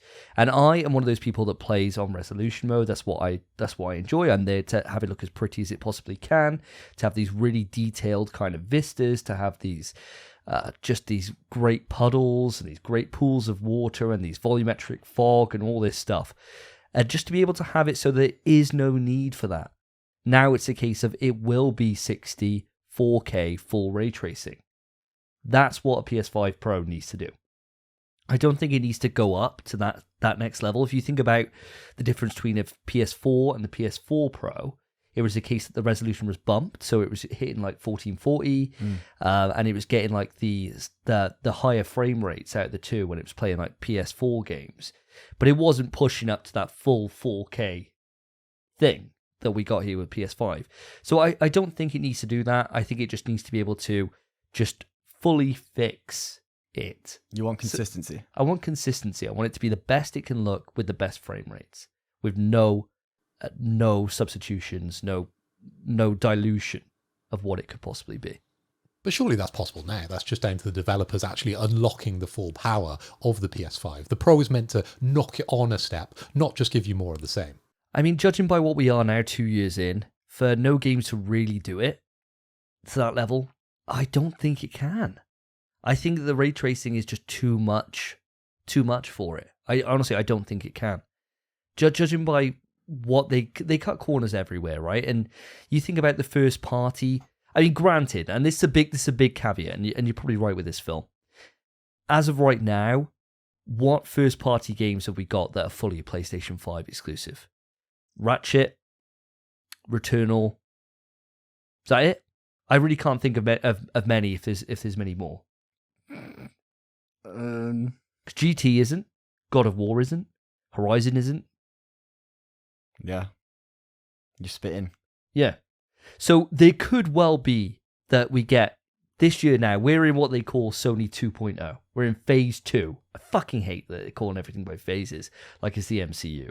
But we're apparently in phase 2 of the PlayStation's life cycle now. So this is the point where we're getting this all just PS5, ground up PS5 stuff. There's potential there. Am I getting that, though, from what third parties already putting out? No. And so it doesn't fill me with much confidence that we will get that. I think that the game worlds will be better suited around the fact that you've got faster loading between the PlayStation and the Xbox. So they won't have to design the worlds in the same way that they always have done with PlayStation 4 products, which always you've got these moments like Callisto's chock full of them where you're going into a fucking vent or you're squidging through a wall. All that nonsense they have to do with cross-gen stuff. I think they can redesign the worlds in a different way to take advantage of the SSD and what that can do.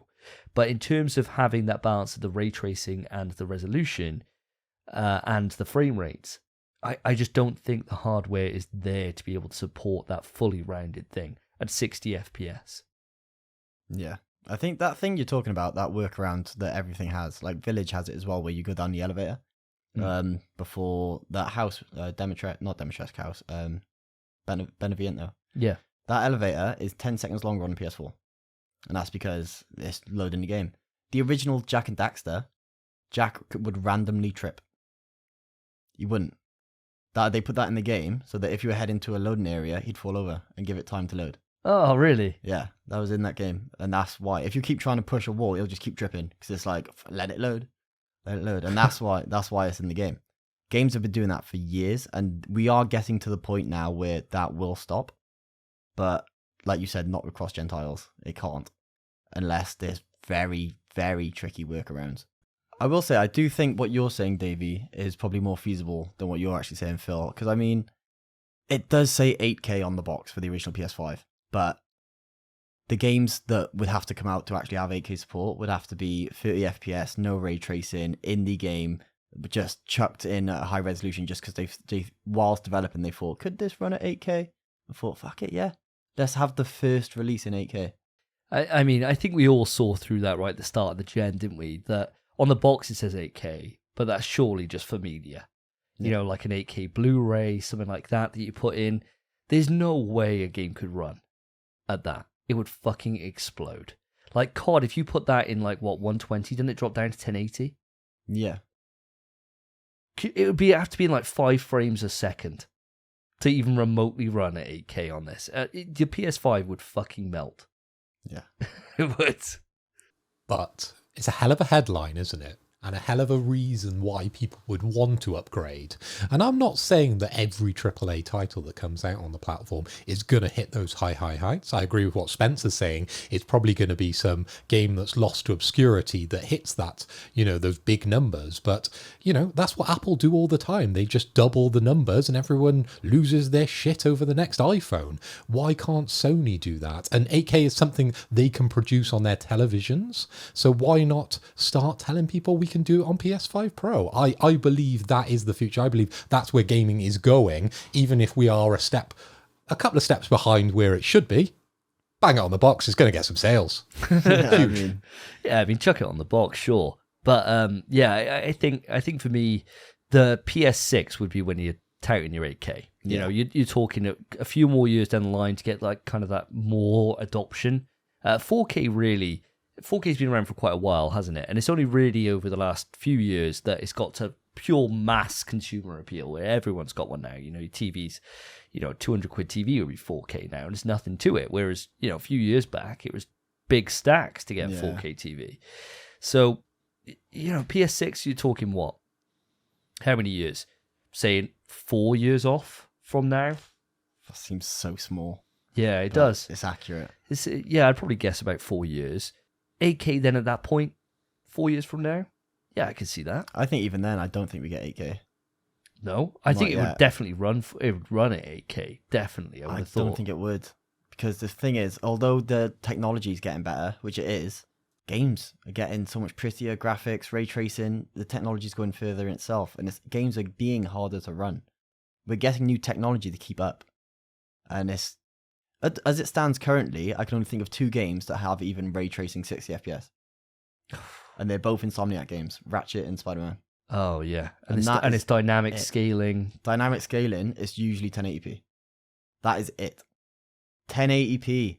I think PS5 Pro kind of has to just be, this is a PS5. We promised you 4K 60 ray tracing, you're going to get it. But then also, every game developed prior to PS5 Pro is going to have to retroactively add in that mode. Well, I can't see everyone doing it. The game, what I would imagine the smartest way to do it, because we don't have smart delivery or any of that stuff that Xbox have, right? So the smartest way to do it would be kind of, like when you're playing a PS4 game and they get a lift. They get a lift to your frame rates and stuff. So what you do is you click resolution mode and it would boost the frame rate up just because of the power of it. Yeah. That'd be the way that you wouldn't need devs to really do an awful lot. And I suppose if there'd be that certain caveat of devs that make the extra effort to go back in and patch, like we've had with PS4 games since, where they've gone back in and added that next gen patch for free. Like Far Cry 5's just doing now for some reason with its 5th year anniversary. That's the kind of step that you'd need them to do. When it comes to 8K, though, the step is huge in TVs. I've just been Googling around while you guys have been chit-chatting about the price of an 8K TV. Does anyone want to have a guess? Closest one wins. Davey, go first. What size we talking? What size TV? We're talking Sony 8K. I've got a 75-inch for you, or an 85-inch. We'll go for the 75-inch. Who the fuck? That's what we get for 8K. 75. I know. Yeah, but you would have said that years ago. Remember going into your little room with your 32-inch? You thought that was big. But now what are you, 55? Yeah. Yeah. We jump up, don't we? We move. That's true. That's true. Don't know how much bigger a wall can get. You know, this is the problem. Gonna have to move, mate. Yeah, well, yeah. Fuck, so 75-inch Sony Bravia 8K. What we saying? It's got the Google Assistant, so factor that into the price. So what are you saying? Closest one? I'm gonna go $8,000. $8,000. Okay. I'm going high. Going really high. That is really high. I was going to say 2,100. Oh, that's not bad. Wow, you've lowballed it. Yeah. Lowballed it. Okay, so on Curry's at the moment, you can buy a 75-inch for $7,500. So we'll say Davey's the winner on that one, even though he did go over. And for the 85-inch, top of the line Sony Bravia, that's $9,500. So yes, unfortunately, they're probably at the grasp of most people at the moment. But again, put it on the box.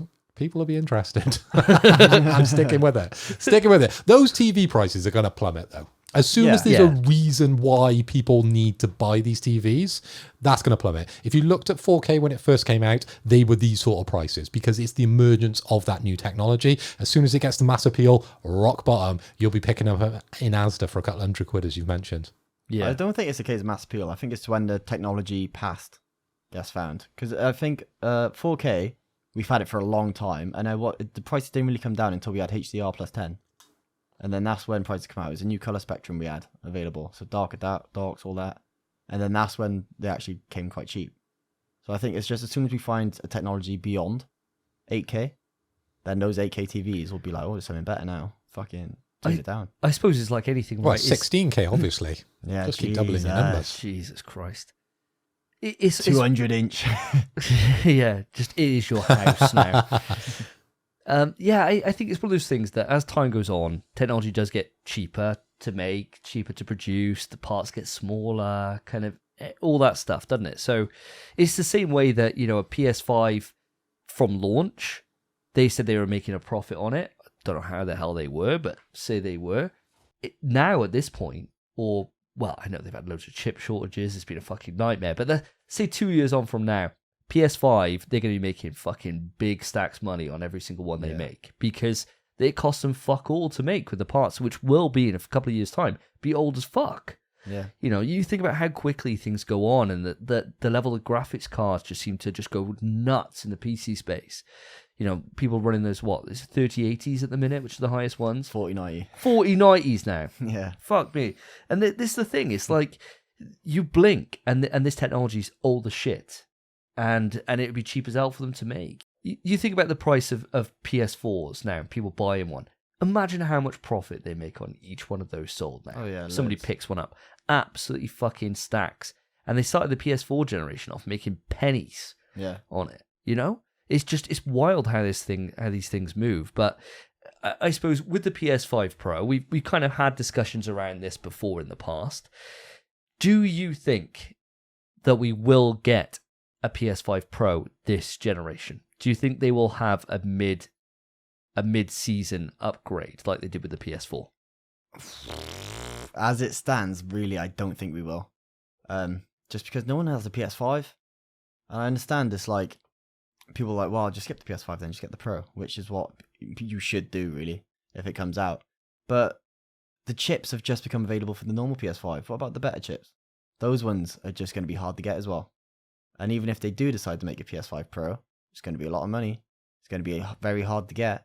And I don't think it's that smart an idea when they could it's only like 4 years, like we said, till the PS6. I understand it, and I think there are a lot of benefits in a PS5 Pro, and I would buy one. I would. And I would hope, for me, one of the big things I'd like to see is PSVR 2 improvement. And then, other than that, consistency, like you said. Just consistency. What about yourself, Mr. Hoy? Do you think it's going to happen? Do you think it's a possibility? Where are you coming down on this? It has to happen. Look at the last couple of consoles that we've had. We've always had a Pro version and we've had a Slim version. So they're going to be changing the design of the PS5, which I absolutely hate. You guys absolutely love. This is somewhere that we we fight over a little bit, don't we? Because that design is disgusting, in my opinion. But yeah, we're gonna slim that right down, and then we're gonna beef it up, and we're gonna see a Pro. I don't know when this is gonna happen. Hopefully now in the next couple of years, because we're talking about it now. It's not just around the corner, is it? It's gonna take a little bit of time, but it's definitely on the cards. It's definitely gonna happen, and hell, I'm gonna be buying one. Actually, you bring up a massive point there. This is set to come out. Reportedly, it's coming out next year. Mm-hmm. What comes out first, typically? Pros or Slims? Slims. Slims. Way before. We've not had a Slim. And the PS5's huge. If they need to release anything, it's a Slim. The thing I'm thinking, right, with the PS5 is that they've had problems with the chips, right? Is what you were talking about previously. So going for a PS5 Pro, maybe there's some way that they could choose a slightly different set of technologies that go into this to be able to replicate the PS5 and get it out to more people, right? Maybe that's their goal with going for the PS5, is going for technologies that are more readily available and easier for them to produce. They've learned their lesson from the PS5, and the PS5 Pro is where they're going to bring it to mass market, and it's going to be in every shop and every store. Maybe that's the reason why we're hearing about the PS5. We're not going to get all these mass improvements. We're just going to be able to get this damn thing. Well, I mean, judging by where we are right now with the PS5, the good thing is now you can go into a store, you can just pick up a PS5. They're everywhere now. There's no queues for it. It's not like you're having to pre-order and get them from PlayStation Direct or any of this stuff. You can just get one now. If you want one, you could just go into a shop and buy one. No problems at all. That kind of issue's been solved now, which is great. It's great news. All those people that for some reason just couldn't go online and look 2 different stores at a time, you're able to get one now whenever you want one. Yes, I'm still banging that drum that you didn't look hard enough. The thing is for me, when you look at the PS4 and how the PS4 Pro was launched, whenever they reported numbers, they did it the same way that Xbox are doing it, where they said, Xbox don't say, oh, the Xbox Series S has sold this much, the Xbox Series X has sold this much. They just report it as one number. If the Pro for the PS4 had sold fucking gangbusters, you're damn straight they would have reported them as separate things and then done a cumulative PlayStation 4 number. Because the PlayStation 4 was selling like fucking hotcakes, 120 odd million that it ended up selling. It's still going now. I don't know what it is now, 140 maybe. They definitely would have put that out separately. Whereas what happened is that they stopped selling the PS4 Pro. You cannot buy one anymore. They don't make them. And they would have continued to do that if there was more profit in that market. But there obviously wasn't. It was for the people that were really... It was for us. It's for the people that bought it day one, the people who are really enthusiasts, buy it all the time. And that's what the PS5 Pro will be. It will be an add-on for those people that have already bought. It'll be a double dip. It won't be to get people in, because if they're not in by that point, why would you jump in at a Pro? I don't see why you bother. You'd go for the Slim, which will launch. Yeah.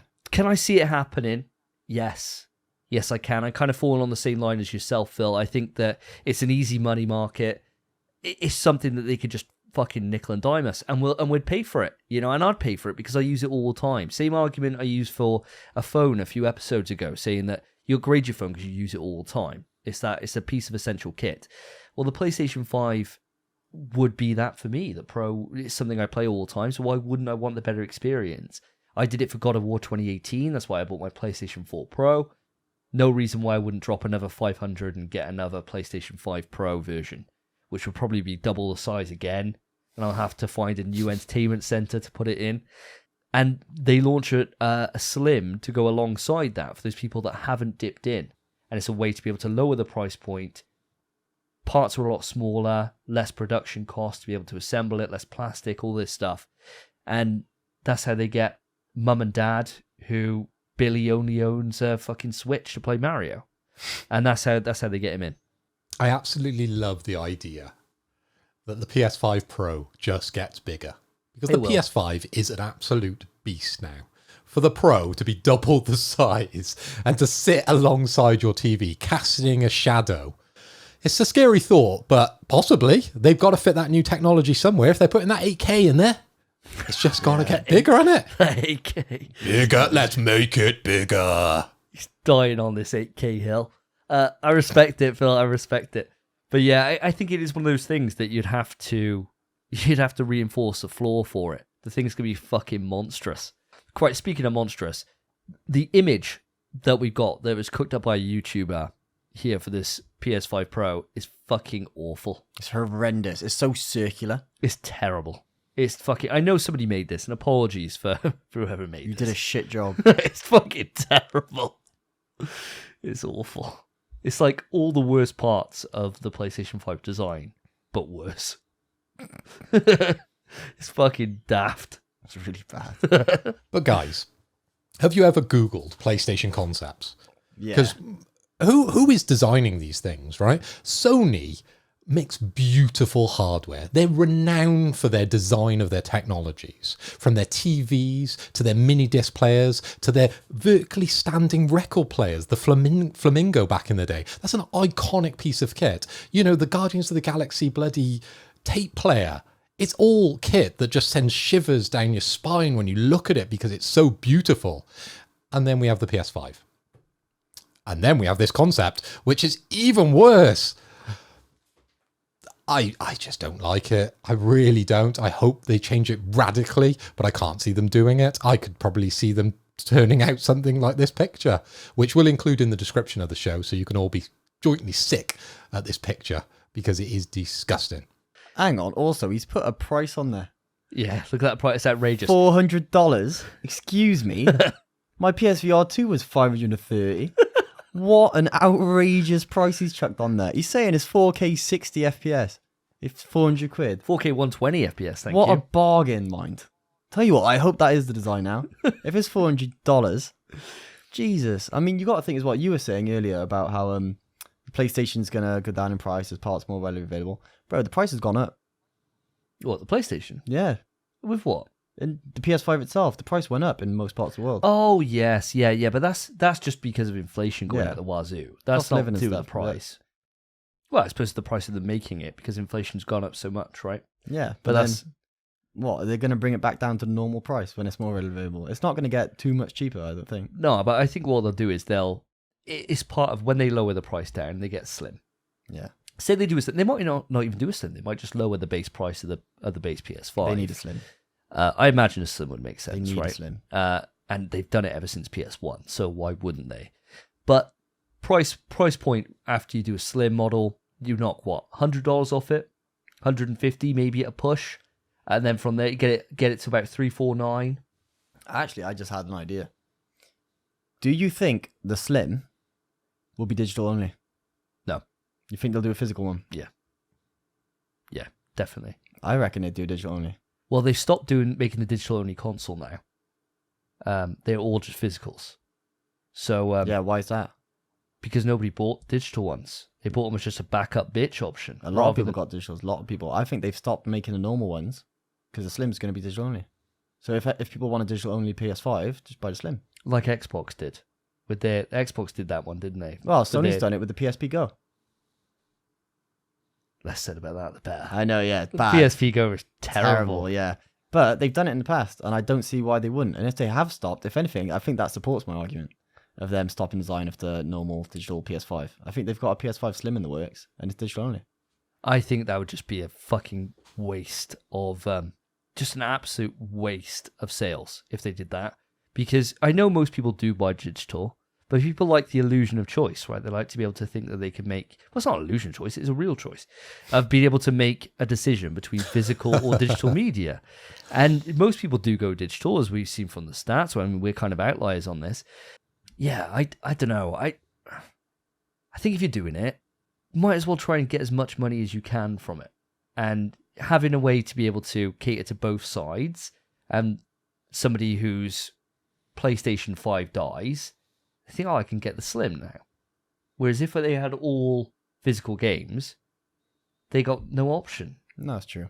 They got to upgrade to a Pro, or they got to find an old school PlayStation 5. Well, they'll still that's be been making sitting normal there. PS5s.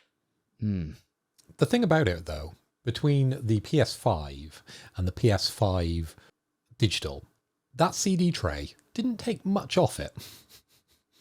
So is it going to be that much slimmer? I don't see where the saving is, okay? Because that's never going to change because my CDs are all the same size.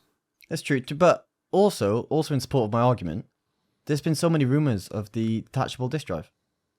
That's true. That's true. There has been. Yeah. There has been. Yeah. There has been a lot of those. Which makes sense. Maybe. I think slim, digital only, and if you do want physical, detachable disc drive. Fuck, what a waste. I think that makes the most sense out of all the rumors we've heard over the past 2 years. I've always thought this detachable disc drive thing is sort of bollocks. Yeah, anyway. it's sort of bollocks, but yeah. Because, I mean, like, what are you going to do? You're going to walk into Curry's and you see on which shelf space, by the way, costs money, right? You can't just put out any old bollocks and just have it there. And you got the PlayStation 5, PlayStation 5 Pro, PlayStation Slim, fucking PlayStation disc drive. Yeah. It's just, what a fucking waste of space when you could have just an extra controller there for sale, or you can have whatever. If we look back at history and the way, console developers have introduced modular optionality to consoles, they generally add something other than just an accessible port, okay? So with the, N64, you had the expansion slot. With the Mega Drive, you had the 32X. Generally, it would bring more power to the system. If it was just a disc tray, I just can't see the appeal. I'm the same as Davey on this one. Yeah, I think, honestly, if someone's already gone down the digital route and they bought digital, their whole thing is digital. Why would they want a physical disc drive? It just makes no fucking sense to me.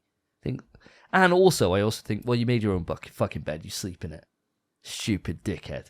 Why did you do that? Like, I've been telling you since day one. Why would you do that when you can go on Facebook Marketplace and pick up a fucking game for like a tenner? Yeah. Tenner and a fucking hand job. Go around and get whatever game you want. Why would you go physical? Even people that are digital only, Willard being one, fully digital, went physical. Yeah. Just because he has the choice. Yeah. Yeah. Fucking daft. It is daft. I agree. Well, I go over in his house. They got a PS5. I see digital. I think, good one. Nice. It's that money you saved. Mine spent on games. It's crazy. But go on. Do you think removing the disc tray improves the aesthetic, though? Do you think Yeah. the digital one looks better? Yeah, it does. Yeah, it think looks so? way yeah. nicer. In my opinion, they both look horrendous, but I was just interested in your response on that one. Oh, 100%. Yeah. The disc drive on the PS5 looks fucking terrible. It's the ugliest part of the PS5. Yeah, it is. Yeah. And it's on the bottom. If you have it horizontal rather than vertical, it's on the bottom. It's underneath. It's bad. It's bad. Yeah, it doesn't look great with the disc drive, not gonna lie. That's why you detach it. No. And also, it wouldn't take more space because they'd sell it in tandem with the PS5 Slim. No. So it'd probably clip onto it. Oh, this sounds. And those like... 8K discs, they're bigger, aren't they? So you'll need a detachable disc drive as well. They're more like records. Yeah, like LPs. Yeah, That's what we'll need for our LPs, PS5s. yeah. You can't fit an 8K disc in there. LPs are all the rage these days. People are making a lot of those, so you can maybe just have an LP player on the side that plays your 8K format games, alongside a fuck off fan that just cools that fucking thing down. Yeah. Yeah. I We mean- went kind of very off topic. It's because it's an old school. It's a kind of old school topic that we used to do on the podcast quite a lot. I've really enjoyed this, guys. Listeners, what are your thoughts? Do you think there's going to be a mid-season refresh, a phase 3 of PlayStation, if you will? Fucking hate this whole phase conversation. I hate it. Do you think it's going to happen? Do you think we're going to have a Slim? Will it be digital only? Let us know. Write into the email, pswetrust@gmail.com. Reach out to us on Twitter. I'm at SSJ Davey. I am at Philip Hoy with one L. And I'm at spenpie_. Let us know. And of course, reach out to the podcast itself at In PS We Trust.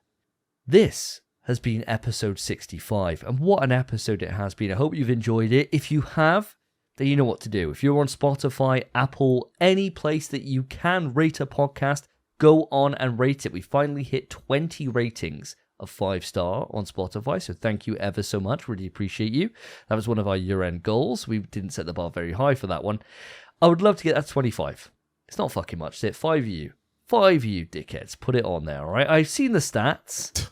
I see how many people listen to it. Dickheads. Just 5 people. Go on and just click the button. It takes all of 2 seconds. 5 stars. Please, would really appreciate you doing that.